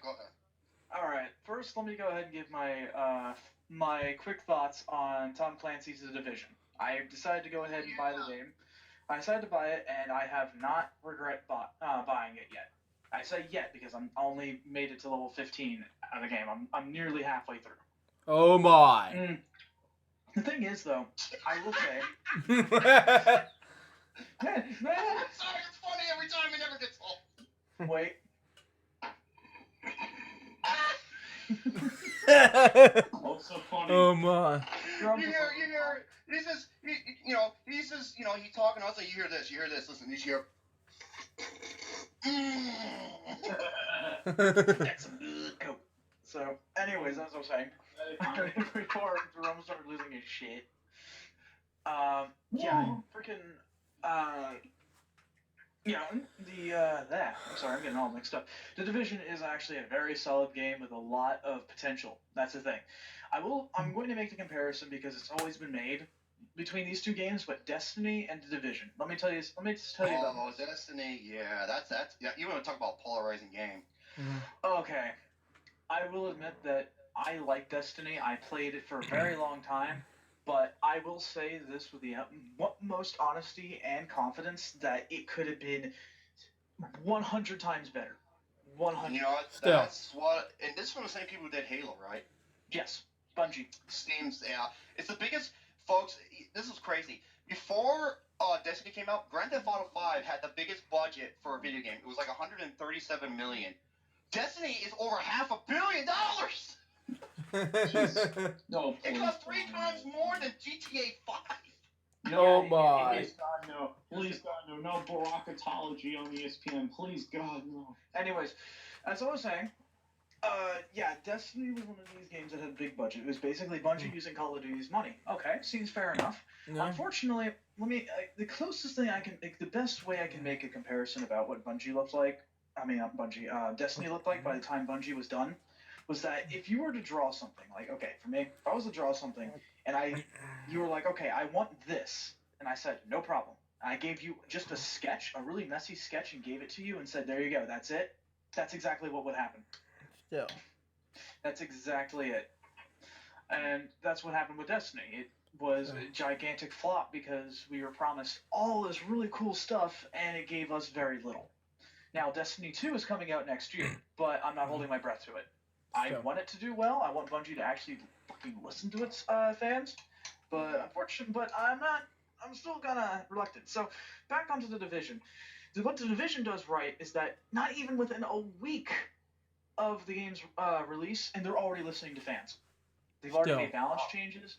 They've already got all these big plans that go, like survival mode, for example, for endgame, incursions, which are basically like raids and stuff like that. Just a lot of stuff coming up, and that's why I'm so optimistic about the game. It's very fun.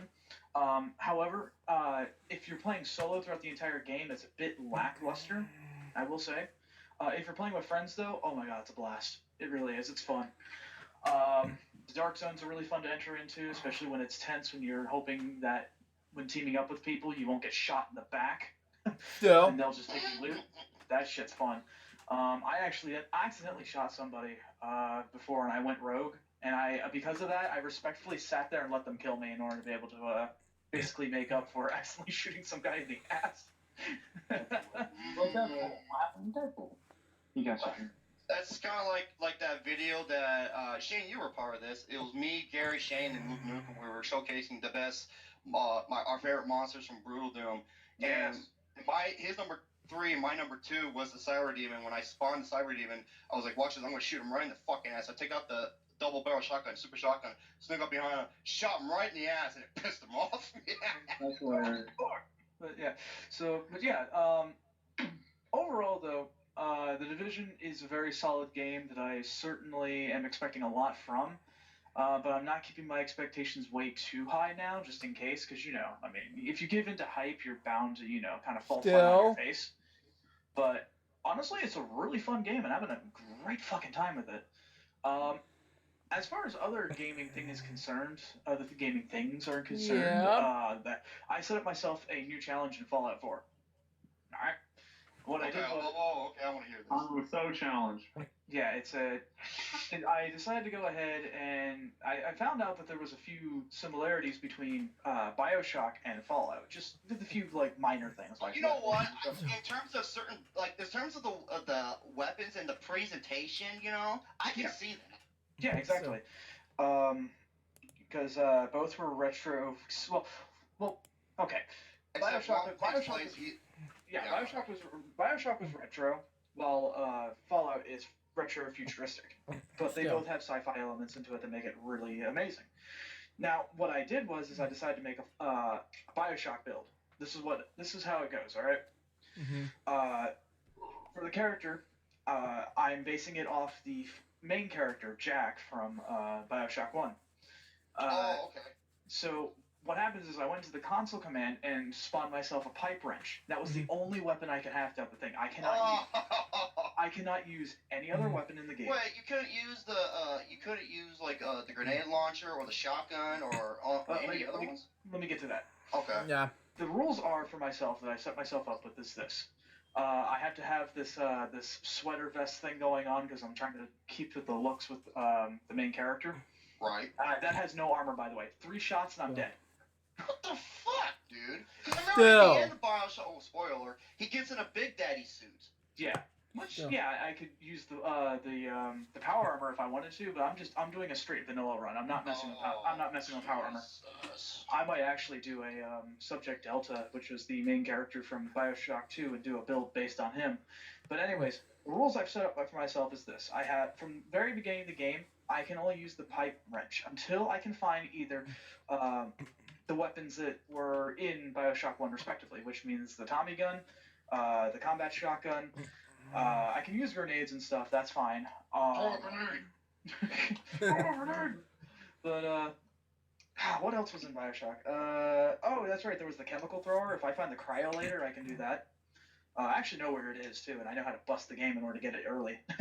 Oh, my. But I found out another thing, too. Because remember, as I said, in the game, I have no armor. I die within, 3 hits. And it's horrifying. Unless if I get perks which increase my damage resistance, and I've done that, of course. Still. There's this thing in the game called Ballistic Weave, which, if you do a quest line for the railroad, you're able to learn how to do it, which actually gives armor to any clothing. So, I can give defense to my little sweater vest so it becomes fucking tactical. Oh boy! And that's my strategy in order to get through it. I have to beat the entire game with those weapons only.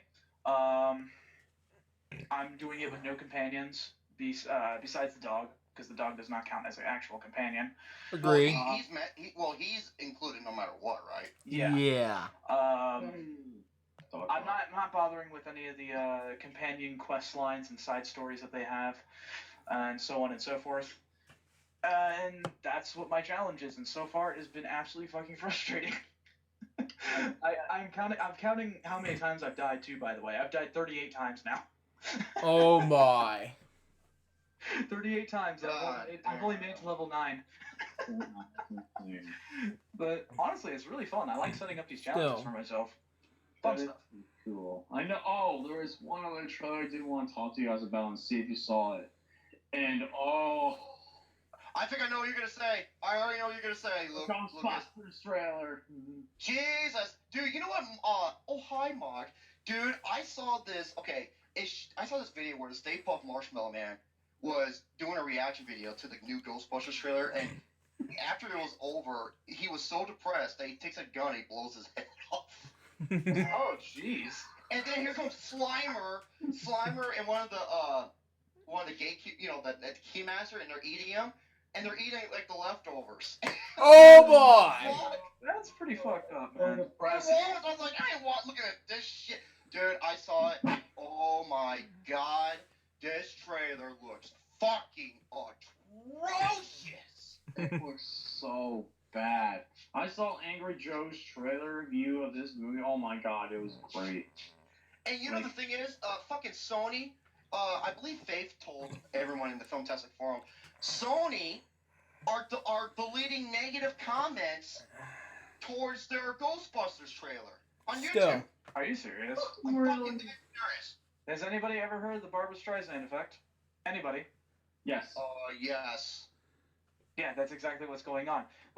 Basically, in short, to sum up Barbra Streisand effect, is basically if you're trying to rid something that you don't want people to see, that it's kind of like Murphy's Law in a sense, where like it'll make people like actually find it and make it that much worse on you. So basically, what they're doing is shooting themselves in the foot, essentially.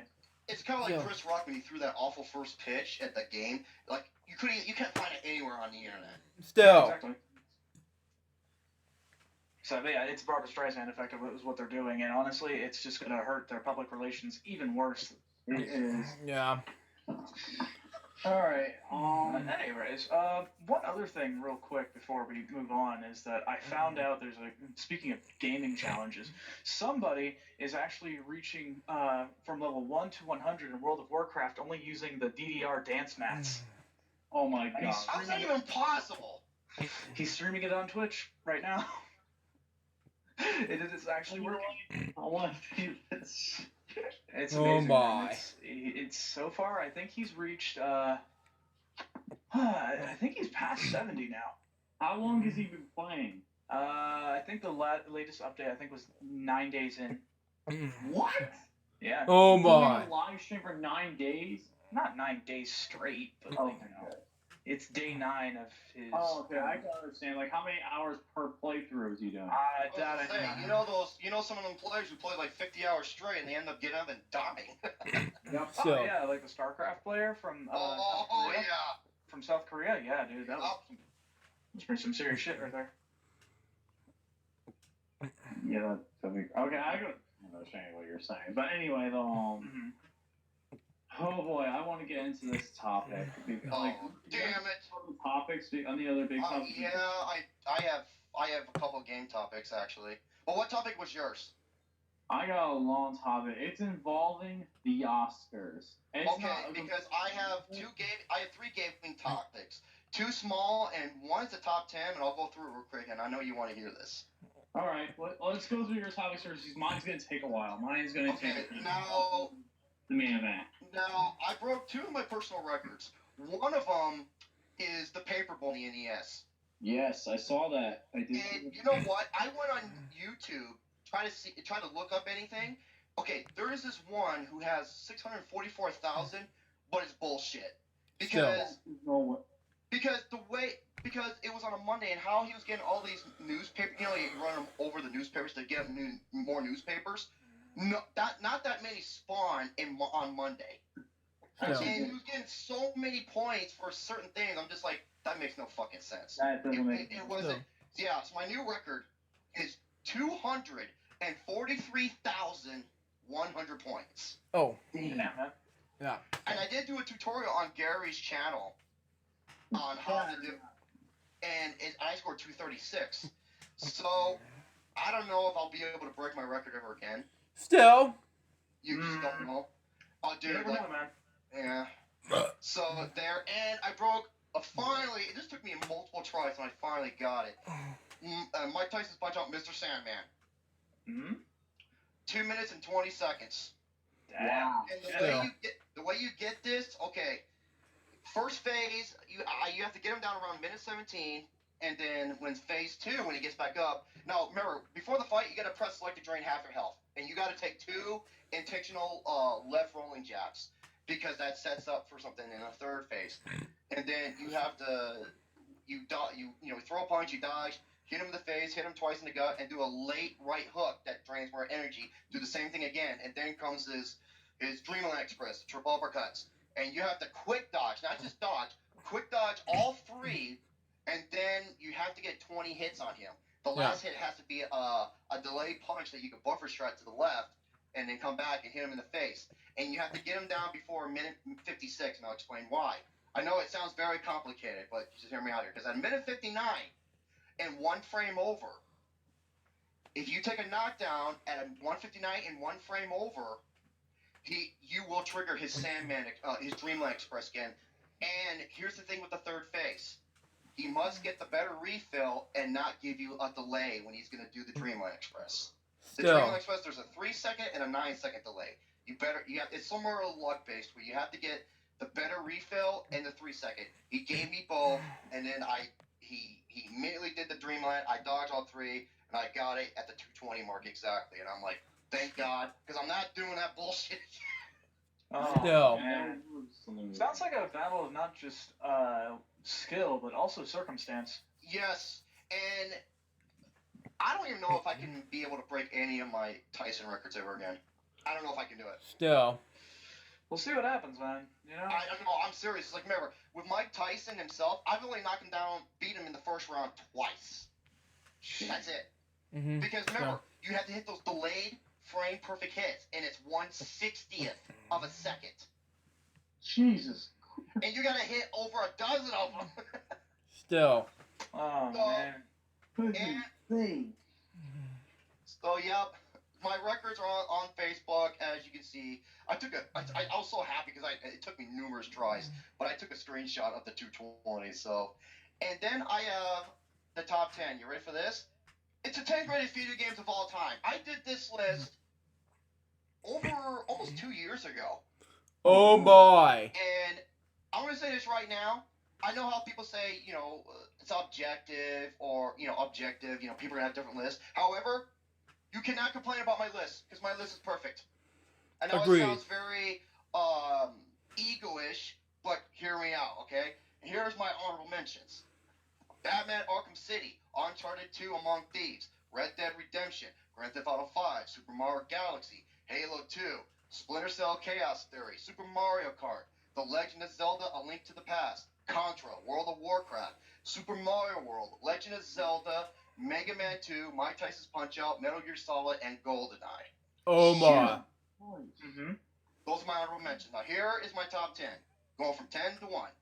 Number 10, Half-Life 2. Oh I can my. understand that completely. This was this generation's Doom. It launched Steam, and it helped literally launch Steam, and it put Valve on a whole different level. And it gave, hi, this is Gabe Newell on the market. I mean, if it wasn't for this game, Valve, Steam, and many other, or Gmod, they would not be around. Is because of this game. Oh my. Yeah. Number 10, Half-Life 2. Number 9, the most influential puzzle game of all time, Tetris. The game that was born in Russia. Tetra means a shape considering for objects. So everybody's played Tetris. I think it's one of the best-selling games of all time. I think it's like second best. I think. Still. You know what number 1 is? I think it's that fucking it's that game for the Wii. Wii Sports. No, not Wii Sports. Which I think one? it's Wii.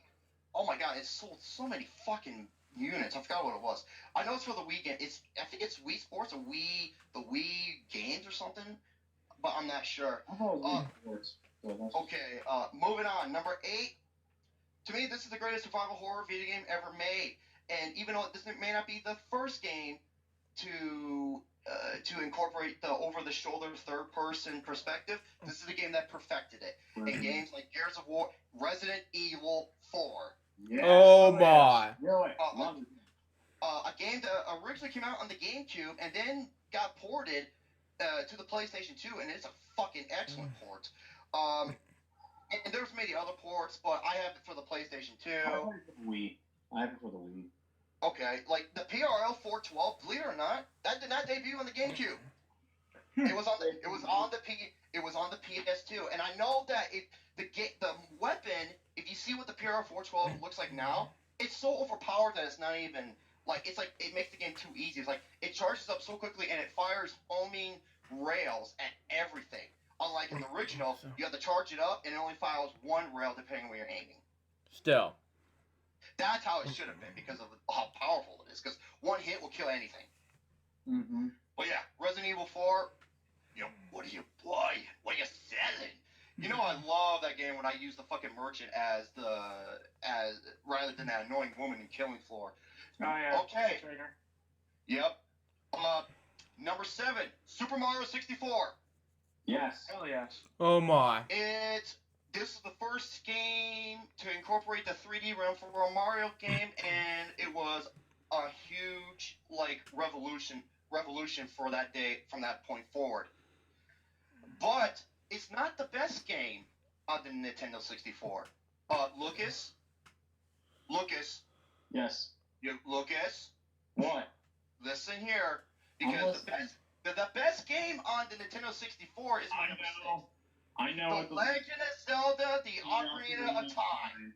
You goddamn right.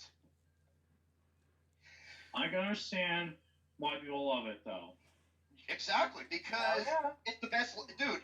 It's the best Legend of Zelda game, and I know there was a sequel for it that was really good too. Which is a good What was thing. it called? Majora's Mask. Which Mask? Legend of Zelda 2, something. I can't remember. Yeah. I beat that one too. Oh, yeah. I'm looking for the past. Okay, continue. Favorite is Twilight Princess. So that's just me, though. Oh, that's actually a good one. Okay. Princess's dark style is. That's just me, though. Number 5. This is the best game on the PlayStation 2. And even though that the third game was the Revolution, I think it was the first open world sandbox, it was this game that perfected it. Grand Theft Auto San Andreas. Oh Oh my. yeah. No other PlayStation 2 game delivered more replay value or gameplay. None. I can agree with you on that one. And I will say this right now. If this game had a multiplayer like the PC, which is like a modification, this would have been my number 1. Exactly. So, moving on. Number 4. This is the best fighting game ever made. Because it's perfectly balanced and it never ages. Street Fighter 2 Hyper Fighting. Exactly. Yeah. This is the one. Now, there's so many fucking versions. Remember, this is the one that has you can play as the bosses like Sagat, Balrog, M. Bison, and Vega. Okay, if you're probably thinking which version I'm talking about, okay, there is one for the Super Nintendo, and I think it's the perfect port. It's called Street Fighter 2 Turbo. Yeah. I know that one, yeah. The arcade version is called Hyper Fighting. Wait, Shane, wasn't there an arcade version of that game when we went to the Fun Depot? Mm-hmm. Of what? Street Fighter 2, Hyperdrive. I think. I thought there was an arcade. I seriously thought there was an arcade. There is. Yeah, you can still play in the arcade. There's the still. regular version with 8 players, but you want to play the one that has the 12 players on it. As your skills in the background, that is sorry. the perfect fighting game. Okay, number 3. You all knew this was coming. The godfather of all and the greatest shooter game of all time, Doom. Oh, yeah. Oh my. I'm sorry. Yeah. Call of Duty, take some fucking notes because Doom came out over 20 years ago and it's still being modified and played to this day. Oh my. Freaking. You got John Carmack and John Romero, 2 of the creators who were behind this. And they revolutionized everything to the point where the next 5 to 10 years, any shooter that came out, they called it a Doom clone until GoldenEye came out. Yeah. Oh yeah. And you wanna know where the term deathmatch came from? It came from John Romero when he gave it to Doom. And guess what? It inspired Sergeant Mark IV to make the greatest modification of all time. Brutal Doom version 20B. So, Number 2, I hate to say this to you guys, and I know Ox is going to be like, what the fuck? I have a tie. Really? Okay, let's hear it. Okay. The first game is the most important game of all time, but its sequel is arguably the greatest game of all time. Oh I think my. I know what it is. Super Mario Brothers and Super Mario Brothers 3. Oh my god, I fucking Now love you understand. Now you understand why I had to put both of these on here. Because the original Mario Brothers, if it wasn't for this game, there wouldn't be no gaming today. Yeah, exactly. Yeah, sure. Though I'm really a gamer and filmmaker or whatever. I don't know, whatever that was. So then again, it comes with Monopoly, what else is there? Oh yeah, Sorry, Trouble, whatever kind of board game you call it. So I'm in and video games like Barney's Hide and Seek was one of them. I'm one of those easier games type of guy. So there you go. And you know, you see, and oh yeah, speaking of high scores, yeah, Super Mario Brothers, I got over 2 million points. Oh boy. And Shane can attest to that because he was there watching me doing it, and it took me a while. Still. Oh yeah. Super Mario Brothers 3 was like the Grand Theft Auto San Andreas of its time. Oh my. There is what they did was they took what made Super Mario Brothers great and pumped it full of fucking steroids. Look at Lucas and I would know. Oh my.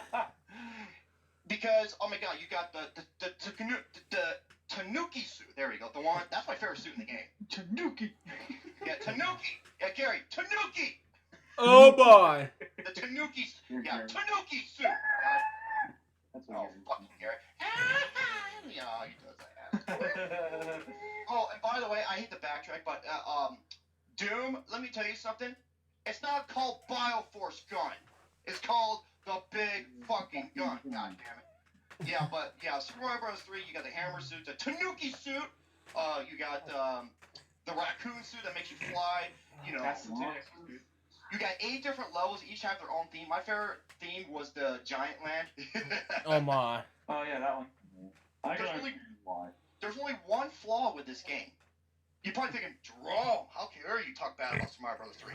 When I say this, everyone's going to agree with me. You ready? There's no save feature. Yep. That is a good point.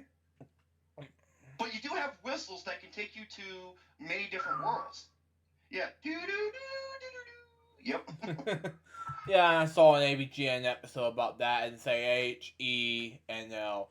Like, I don't know what you call it, but the H is, let's see here. 1, 2, 3, A, B, C, D, E, F, G, H. Yeah, 8, and 8, 5, 12. Okay, continue. And that's another game that has been heavily requested for me to do on Gary's channel. Why haven't I not done it? Is because the game is fucking long. Yeah. 8 worlds. Of course, you can whistle and warp to a different level, but Oh yeah, definitely. I want to play all the levels. And Oh I boy. so Just stretch out in parts. I guess I did that for Super Metroid, but Super Metroid has a save feature. Yeah. Yeah, true. Okay, number 1, Lucas. Yes, I know what it is. Lucas. Folks, in case you don't know this, back when I actually liked Joe thought of the idea, and Lucas and I had a debate. It has not been published, sadly, because I did not know how to record things with my camera at the time. Oh my. However, Lucas and I had a debate, and let's just say I won. Oh boy. Okay? I'll give you that one. I'll give you that. Folks, this is the greatest game of all time. Why? Because not only is this game perfect in every way, shape, or form, this game revolutionized everything from the action-adventure genre and everything else to perfection in terms of graphics, presentation, story, replay value, audio, upgrades, weapons, you name it, it's done it. And it's still played to this day. after 20-some years. My number 1 is Super Metroid. Oh God. No other game revolutionized everything like this game did. I mean, enemy design, exploration, level design, a badass female protagonist, platforming, the secrets in this game, the boss battles are epic. I mean, even if you finally beat the game is still replayed by it because it's one of the most played speedrun games out there. So. And this game has one of the greatest upgrades of all time, Screw Attack. Yep. Which inspired to have a group called Screw Attack. Still. You know, Angry Video Game Nerd was on there, and many others. It was on game trailers and shit. Yeah. So, yeah. But now it's Angry Video Game Nerds now on Amazon Video. So there you go. Oh, that's on Screw Attack, which is based off of Super Metroid. Oh my. Without question, the best game ever made. And I wouldn't be the only one because IGN named it the 3rd greatest game of all time. Oh my. So you said Super Mario Brothers over Ocarina of Time, right? It's my number 2. I believe like Super Mario Brothers. I mean, not Super Mario. Super Mario 64, man. Super Mario 64 is my. Hold on a minute. I said it. It was my number 7. Legend of Zelda: The Ocarina of Time is my number 6. Oh, okay, I can understand. Yeah, you cannot. You can, man. I told you. I just want to make sure. I don't know if I heard you correctly. I just wanted to make sure. My list is perfect.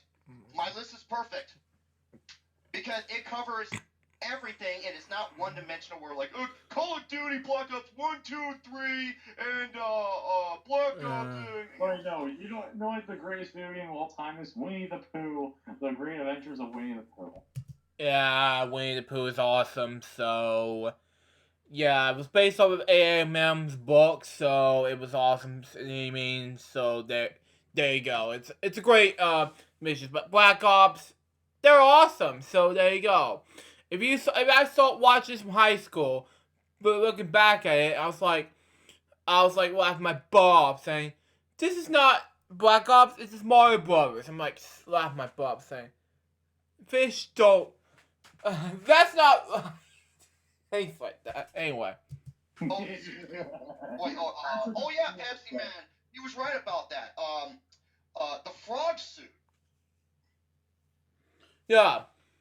The frog suit. Oh my god! Even though it's useless in the in the platforming, it's like the perfect thing in underwater. Like I said, and there's so many things you can do in the game. It's just like ridiculous. And the secrets behind it, it's retarded. Oh, I gotta do this for Austin. Ready? Austin, what the fuck, dude? Every time I do it, he laughs his ass off. Alright, Lucas, the floor is yours. Alright, I have one gigantic topic, and oh boy, this is going to spill some major beans about lots of things, including some. It's really controversial, this article. It's something about the Oscars. I'm all ears. It is Oscars related because this was a writer who was writing on the. He's one of the main contributors to the Sacramento Bee, but they could not publish it, unfortunately, due to about a bunch of controversy with the article because there were some employees at Disney that could have read the article and headed to corporate, and they could have probably done something horrible to the guy. So he kept it really under wraps and everything. He didn't decide not to publish due to ethical reasons of why, because Disney's had some problems with people before publishing bad shit about their company before. This involves politics. Not just involves politics, it involves the Oscars. It involves a ton of shit. Well, because the Oscars are biased, jaded, political pricks. Well, it goes into detail. It goes into detail why the Oscars are biased. It's a 5,000-word article. I'm not going to go over the entire thing. Holy shit. Dude, that's like 2.5 times as long as a junior research project. Yeah. It's a long-ass article, and it talks a lot about the corruption of Disney, not only the company itself, and how they control a lot of things in regards to the media. It's one of the top businesses in the world. It controls a majority of politicians. It has a bunch of I'm not going to get into that because I'm not going to get into much politics. What I'm mainly going to Yeah. get into is mainly the Oscars because Yeah. this I article want to hear this. about the articles, and recently, the past couple of years are Oscars. Like from 2011, it contains information from 2011 to 2000 and this year's Oscars. So Still. let's start off 2000. with something. Oh, Let's wow. start with this year's Oscars, and Okay. this was a big controversial topic, like talking about people with the Oscars this year. One reason is because there was one person who was expected to win the award and did not win the award. Oh, Sylvester Stallone. Sylvester Stallone. I'm sorry. You know what? As much as I love Mark Rylance, I'm sorry, dude. When you watch the replay of that, listen to the audience. They were shocked. They were. And Sylvester's won. He won everything from the Golden Globe to the Hollywood Foreign Press Golden Globe to the BAFTA to the National Board of Review to many others. He won them all. Still. But here's something that really fucking pissed me off. You know what the reason why he lost was, and they picked Mark Rylance. Did you know the Oscars living? Like most of the voters are in California. Pretty much almost everybody. Most of them are, yes. Most of the age of the voters age of voters is 62 and a half. Those are the basic stats. But one of the things that is the fact that they are mostly Democrats. That most of when it comes to the politics in the Academy, it's 87% of the members of the Academy are Democrats. Okay, that perfectly explains why Sean Penn won for playing Harvey Milk rather than Mickey York for the wrestler. Still. That makes total fucking sense. It's 80% Democrats, and Sylvester Stallone during his campaign gave a positive interview about Donald Trump. Yeah, he's not. Yeah, he was a stupid president. I don't care. Continue. Great he is, how he's going to change the country. You know what? That was the main reason why the Academy voters changed a lot of their votes. That is fucking. That just gives me another reason to hate him even more. Because a lot of them changed their votes because they do not a majority of, there was only a few voters that actually Donald Trump on the committee, the action committee, like those. No, that's bullshit. You should vote for who was the fucking best, not for your feelings. And Sylvester Stallone was the best. He was the best, and it was only by 8 votes. Like it was. Wow. It was close, but yet Rylance won because they were trying to blacklist Stallone for pretty much voting for Trump, pretty much supporting Trump, which is bullshit. Because okay, I'm sorry. Mark Rylance is a Democrat. I think Mark Rylance is a Democrat. Sean Penn is a far left winger, dude, and he's won 2 Oscars. Mm-hmm. Still. It's just ridiculous. I don't get how you get voted. And another thing, this was unrelated to the article, but Mike Ditka got taken off of the ESPN Sunday Night Crew because he gave a positive interview about Trump. Dude, Mike Ditka is one of the greatest football coaches, dude. Yep, and they replaced him with Matt Hasselbeck. Oh, fuck off, dude. This goes into why Disney is so fucking corrupt. How much of a company they are. Okay, I know some people are not going to... I know someone I know is not going to like this, but I love many of Disney's films. I think they've been very consecutive and fluid lately, but I'm sorry, man. This is just complete and utter bullshit. Still. It gets worse. That's what I would say. It gets worse. Okay, so what happens with Disney with their politics? That was the big thing was this year, so Mark Rylance winning over Sylvester Stallone was because of the Trump campaign. That is fucking horseshit. That was the biggest snub of the night. It was the biggest snub of the night, and a lot of voters do not like the fact that like a lot of the Disney executives are mostly Democrats, even though they are based from Florida. They're mostly Democrats, which is fucking stupid. Because they push for Al Gore to win the election, and they still believe to this day Al Gore should have won the election. They push. Well, yeah, it's because of Florida and how that bullshit happened. But okay, what's the guy's name? Okay, Roman Polanski. He won Best Director for The Pianist, and you know what? You notice that he wasn't there to pick up his Oscar is because he was in a whole different continent because of the crime he committed years ago when he drugged, raped, and sodomized a young innocent girl. Still. And they still give him the Oscar. Yep. God help that me. just shows you how fucking dumb-minded these people are. And it gets better. Like it gets better with Disney's corruption. Like here was one of the things that pissed me off with Disney. Like this is a recurring trend and it's starting again this year. It's coming back again. Whenever Disney experiences financial failures with their movies, it's happened for probably about 4 or 5 times. Like especially in the 80s and the 90s when they did not do much at all. Like this was the 80s and before like Lion King, Beauty and the Beast. This was before that. But they did not have any big movies coming out around that time, and that's when they experienced a lot of financial. They almost went bankrupt. Well, look at them now. I mean, they bought Lucasfilms. I mean, they're making hit after hit with their animes and Star Wars and everything else, and Marvel.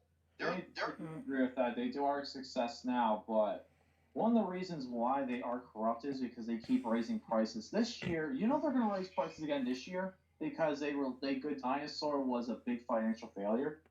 I didn't know that was. It lost over $80 million. It was supposed to Still. Good Dinosaur's original budget, and like if you know how films work.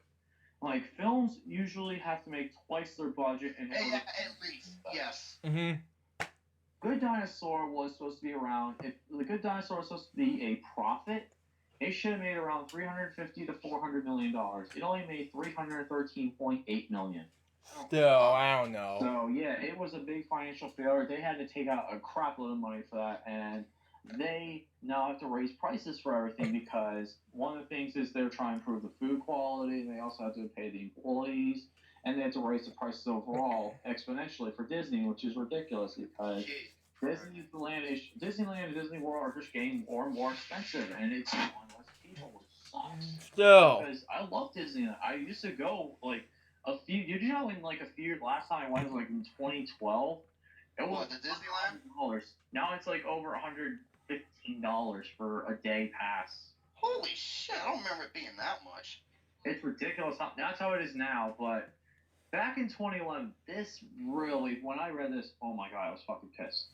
Back in 2011, they experienced one of their worst years for animated films. They came out with Cars 2, Winnie the Pooh, and Marzi's Moms. Oh, Marzi's Mom is known as one of the biggest fucking bombs in history. Yeah, and Winnie the Pooh, I don't know. Winnie the Pooh is awesome. So Marvin's, well, I don't know what to do here. Continue. So yeah, over that year, they wanted Disney was the big contributor to the Oscars. They wanted them to vote for Winnie the Pooh to be in the Oscar race instead of some of the other animated films that were nominated because that year, let me pull this up, there was a couple of films, they voted more foreign films to be in the race than, there were no Disney films that year. Oh, God. I didn't know if you knew that, Jerome, but like there were no Disney films that year nominated for Best Animated Feature. For what year? 84. No, 2011. That's because Cars wasn't a financial failure, but it was a critical disaster. It was so panned. Like Disney was pushing for Winnie the Pooh to get nominated because it was a classic kids cartoon. It was a good movie, but I don't think it was great. They were pushing for it to get nominated. When it didn't get nominated, this was when the writer knew a voter who was on the committee till 2012. He was on the committee from 1978 to 2000. Say that again? Yeah. Hey, Lucas. Oh, Lucas? shit. Motherfucker. Hold on a second, guys. Hold on. Let me talk to Lucas right away and tell him his connection had to drop a resume.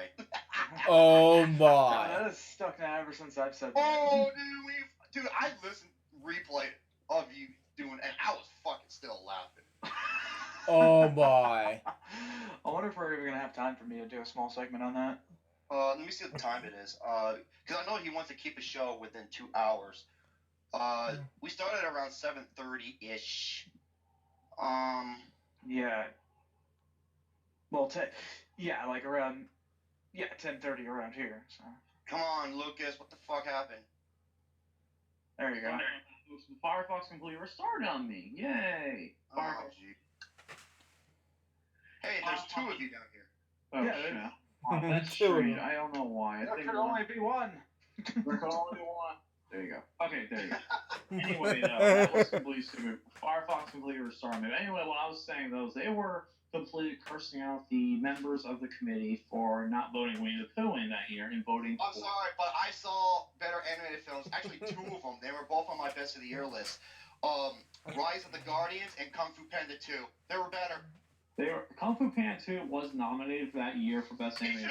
It should have fucking won over Rango. I'm sorry. I have never seen Rango. It features Jack Black, so whatever. Thought so. Continue. over That was one of the reasons they were saying, like, the next step. This will get into my next point, is this will get to the next part of it, because after the Oscars were over that last year, the Disney executives were criticizing the show of how bad it was. It was a horrible show because there was the artist won that year, and not many people. No one saw the artist except for the critics, and a lot of people. Oh yeah, I did see the artist like when it came out sometime later, and the artist is fucking great. Yeah, it was great. exactly. No one saw it, and it was kind of disappointing for having. The original pick was Moneyball to win Best Picture. That was my number 5 best film of the year. That was the original pick for Best Picture, but then the critics and the DOFs decided to vote for the artist, which it drew away. It gave bad publicity for the artist. Lucas, it does. This is what I want to tell you. It doesn't matter how much money a movie makes, okay? I know. Look at The Hurt Locker. It was going up against Avatar, the biggest juggernaut box office hit of all time. Okay? Oh boy. And The Hurt Locker won, and rightfully so. I do agree with that choice, but one of the problems with that year, though, not a lot of casual people who are watching the Oscars. Oh, don't fucking say that. Like the people, I mean, not trying to be like mean or anything. I'm just saying, like, people who don't know movies is like people who aren't as big in the movies as like everybody else. They were just watching it for the entertainment value. Didn't know anything about the office, and about the artist, and gave horrible publicity about it because they were saying, how come a film that no one saw? This was one of the things that got publicity for last year's Oscars. Not the one. I remember fucking Fox News threw the biggest hissy fit when American Sniper didn't win Best Picture, and it was the biggest juggernaut of all of them, and they were just bitching about it. I'm like, yeah, because the better film fucking won, I believe. Oh my. It was Birdman. But anyway, this was the first film to start the independent series, because the artist really wasn't a big film until after the Oscars, and a lot of people were upset, especially the Disney executives, that artist won because no one's it drew away a lot of the viewers, and it got a lot of bad publicity, especially because it was not Billy Crystal's best show either. Like Billy Crystal's his last show, he did not have that great performance either compared to some of his previous performances, and they were complaining about that. And I will say this about the artist. Now, the artist wasn't on my top 5. You know, my top 5, my number 1 of the year did not get one single fucking nomination. Oh it's my. Great films of the decade. It's 50-50. God. Yeah, I didn't get anything. I remember that. Nothing. 50 thing is that pissed me off. Andy Serkis for Rise of the Planet of the Apes. He was one pick for Best Actor. Nothing. Oh yeah. Stupid idea. Anyway, what I was getting to was this was the start of the trend that more independent film, like the artist winning got more smaller made films winning the Oscars. That was one of the big trends. That the Oscars. I don't know if I would say that because the year before that, this is when I stopped watching the Oscars. Is when fucking The King's Speech wins over Inception. I don't bullshit. That was So- that kind of That is overrated as fuck. I didn't really say much about that, honestly. Even though it was Harvey Weinstein. Remember, The Social Network was winning everything, and rightfully so. That was my number 3 best film of the year. And right up to the Oscars, here comes Harvey Weinstein, his fat, sniffling dumbass, and doing his bullshit once again. And The King's Speech won Best Director and Best Picture. Give me a fucking break. ridiculous. But 2011 got such bad publicity towards the Oscars, especially towards Disney, because Disney was fucking pissed. Like, they were saying, losing to DreamWorks for Best Animated Feature isn't a serious deal, but losing to like what the executive said. Here's what the executive said: losing to a fucking low-life goddamn animation studio like Nickelodeon Studios is an absolute slap in the face. How dare you fucking nominate Rango to win Best Animated Feature? We should threaten to take away your entire broadcasting rights for ABC. This was the year before they renewed their broadcasting rights with ABC because they were in negotiations. Like 2011 show was not really that well done, and they could have taken away the broadcasting for ABC.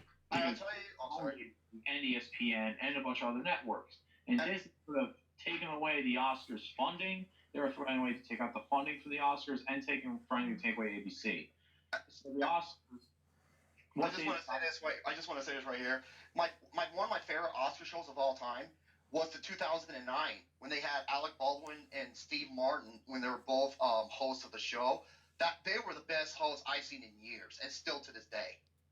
Oh my! I definitely can agree with that. They were great. And that was your number 1 was The Social Network. That was my number 3. Nick, my number 2 was here's my top 5. Number 5, How to Train Your Dragon 1.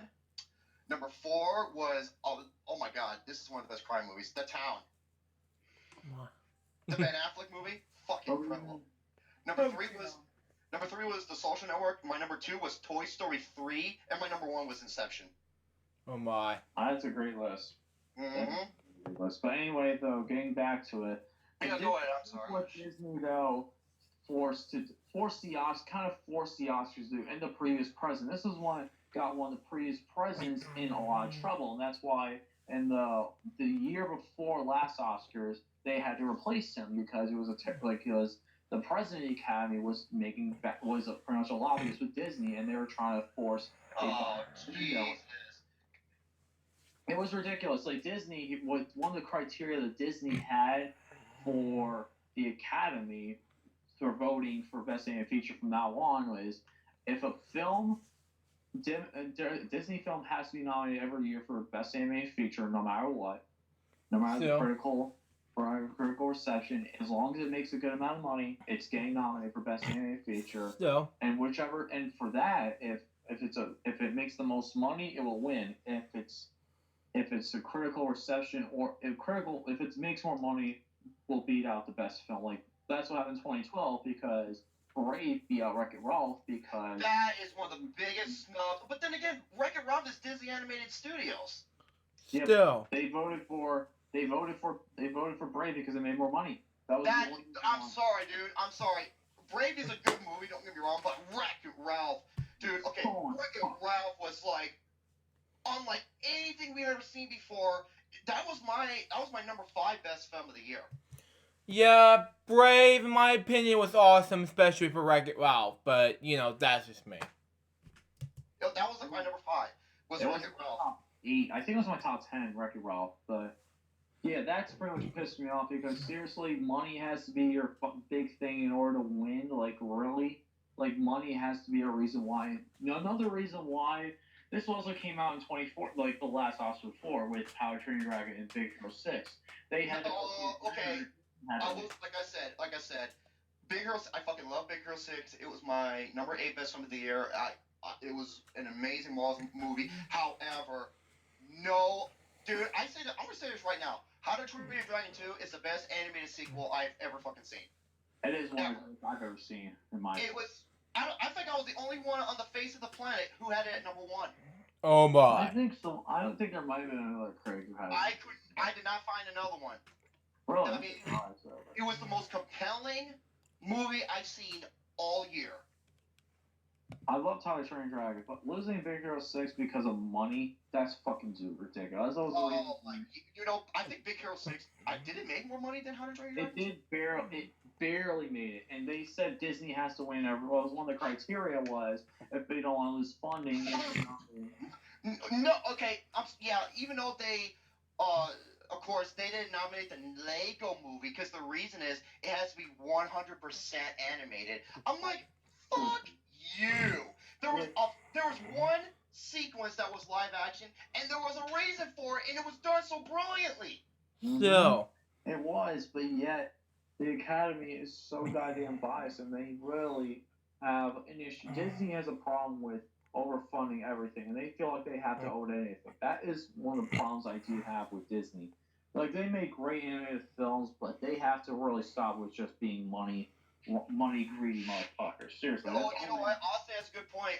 Whiplash. Hey, Whiplash, and you want to know another independent that didn't get nowhere near the amount of praise that it should have gotten? Fucking Nightcrawler. Nightcrawler didn't get any praise.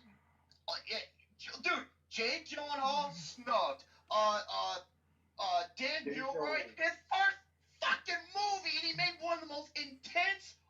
He made it for $6 to $8 million. Hey, Boyhood, takes the fucking notes. Oh, it took 12 years to make my movie. It took Nightcrawler 27 to 28 fucking days, and they did it on a $6 to $8 million budget. Nightcrawler. You just said Nightcrawler. Nightcrawler. I sound like Gary. Oh my. Anyway, Yeah. That's the reason why. And you remember Joe, when he was doing his Oscar show, this is what he said. You know, the people who think the Lego movie got snubbed for Best Animated Feature, this is the reason why you're not on the Oscar committee. Fucking rules. I'm dead serious. That's what he fucking said. I know, that was stupid. And that was this video that got tons of dislikes, so.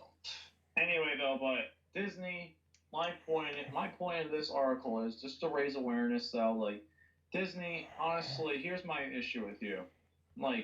Like I understand you want to make great films and but just don't like ask for money all the time. Like they're trying to control everything. Don't control everything. Like literally, you make so much money. You make more than most countries do. Like just stop, okay? You really think you can control everything, but you can't. Mm-hmm. I'll give you another great example. $1 Million Baby, one of the greatest movies I have ever seen. To me, it's one of Clint Eastwood's. It's arguably his best movie. He made it in a month. He made that movie in 1 month. Oh my. That's insane. Mm-hmm. It's fun. Or look at the movie Lock with Tom Hardy. All it is him having phone calls in his car, and he's driving a car for 85 minutes. Fucking brilliant movie. Mm-hmm. No. See, that's the problem with fucking the DOFs. The Academy, not only the Academy, but Disney in general, because the Academy is pretty much mainly funded by Disney, and Disney's controlling what films get nominated and everything. You know what? Let me read this. Damien Chazelle, during his filming of Whiplash, he actually got into a car accident, and I think he may have conduction. Guess what? He went back to complete the film in time, and Jake Gyllenhaal, you remember that sequence where he just loses his fucking mind, and he breaks that goddamn mirror? Realistically, that was a real mirror, and he hurt himself badly. He was bleeding all over the place. You know what he did? Went to the doctor, got it all fixed up, came back and still filmed. Yep. Yeah, unlike Steve Carell, who needed to use a fucking dill pickle nose, it was a makeup performance. Jake Gyllenhaal transformed himself. Yep. He didn't get a goddamn thing. Oh boy. Anyway, though, that's it. Yeah, seriously, the Academy really needs to stop being biased, and Disney. I've been saying this for years. I've been saying this for fucking years. They need to stop with politics. The problem is that they need to stop with their fucking politics. That's ridiculous. It is. Remember, Sean Penn, he won for Harvey Milk. He's a heavy lift. And remember, in Harvey Milk, he was a left-wing homosexual. Oh my. Gee, and Mickey York, who gives like the performance of his life, didn't win. Bullshit. Oh my. Academy just needs to stop. Here's my point. No, I told you, the average age of an Academy Award member is between the ages of 60 to 70. And they're also... Yeah, Oscar Mayer Wiener and many others, yeah, keep sucking them DOF balls.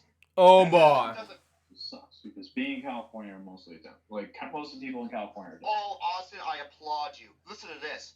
Foxcatcher gets nominated for Best Makeup, but Black Mass doesn't. And Black Mass did it better. Mm-hmm. Why not like the 100-year-old man who walked out the window and climbed back and never returned? Why? He was climbing out the window to commit suicide. Anyway, though, that's... Because he was getting too old and he couldn't take this shit no more. That's what I have to say, though, about it. And I think this might be the... I shouldn't say that. I'm sorry. That was pretty bad. I shouldn't say suicide. That's fine. No, No, he jumped out the window because he couldn't believe what the fuck he was watching on the Oscars. There, that's better. Okay, that's better. But anyway, though... I didn't mean to say I apologize. That's pretty bad. It's okay. I forgive you. But anyway, though, I think this is getting the end of the show. I know it's getting away from me. I need to get to bed and I need to get to work tomorrow. I know you guys need to get some stuff done. So thank you guys all for watching. I'm glad to have the show back. Please say your goodbyes, everybody. I didn't get to talk much. We'll get to have story time. Shinomac will be back next week because it was like definitely some stuff I need to cover, but that's whatever. And Okay. there's no need for me to do I was just sort of here for the ride in a sense, really. So, you know. Okay. Waiting for Jerome. And we're waiting on one other person. He said something. He's gonna say it now because I don't know why. You guys say something. What is he doing? It's for TV.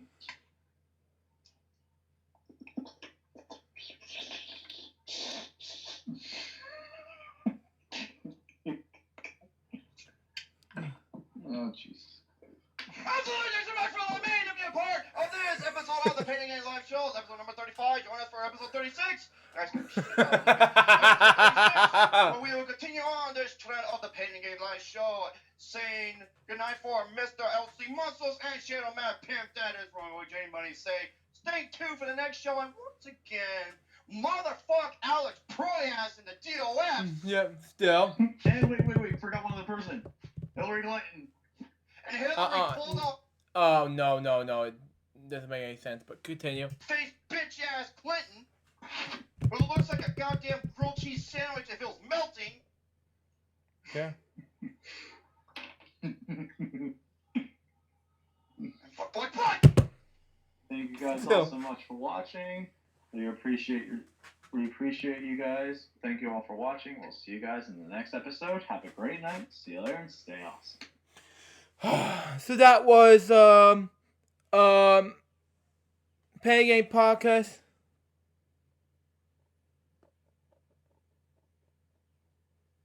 Oh man, sorry about that. That's fine.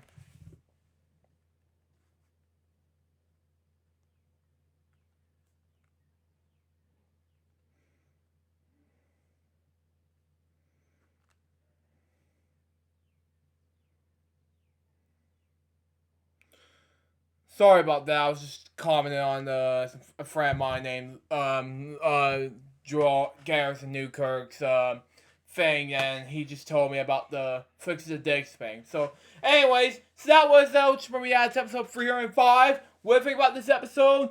Pain Game Podcast episode 35. It was amazing. So far, this episode went to be a success. Anyways, double episode for LJPCBM Reacts episode 200, episode 35. Episode 305. Thank you all for watching. Stay tuned for the next one. It's called Pain Game Podcast episode 36. But until next time, it's Lou Joe saying goodbye. Peace out, baby. We get watch reacts. We guys very soon. But to bed, Jeff Fossett out. See ya.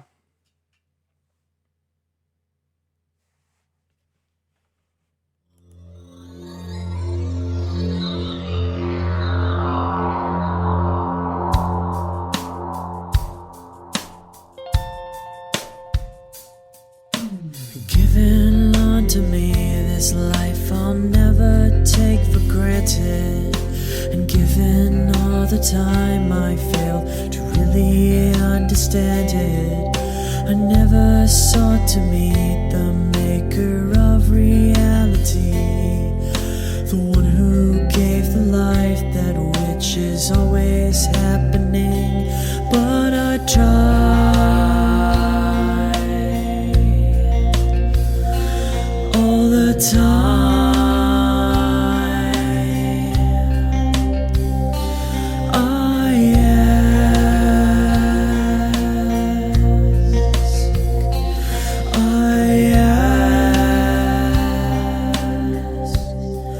Why me?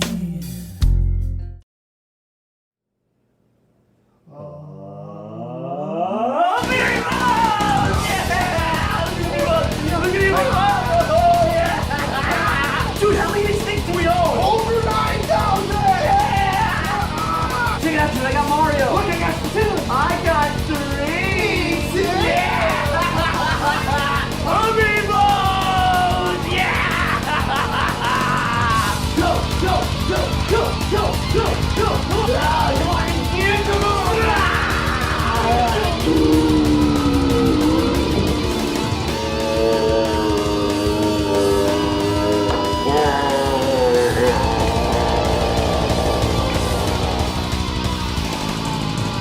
The monkey and Luigi! Yeah! I'm gonna get the monkey, I'm gonna get the monkey, I'm gonna get the monkey. Oh yeah! Look at the monkey. Twin boy! Yeah! Luigi! Yeah! Oh, look at who he's flanking. Oh, I'm gonna put monkey together.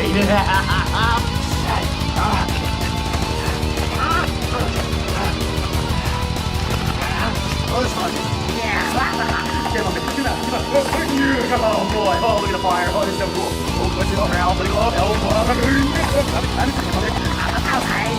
at the 3-pack. Oh, get it up. Go. Yeah, okay. Oh, look at that. Oh, no, Sally, give it back. No. Okay, here we go. Yeah, okay. Give it. Yeah. Look at the Mac attack.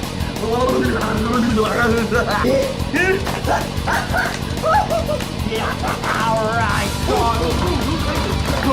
at the Moses. Oh, look at them all. There's 3 of them. I'm juggling them. Yeah. Look at them. There's so many. Oh, whoa. They get your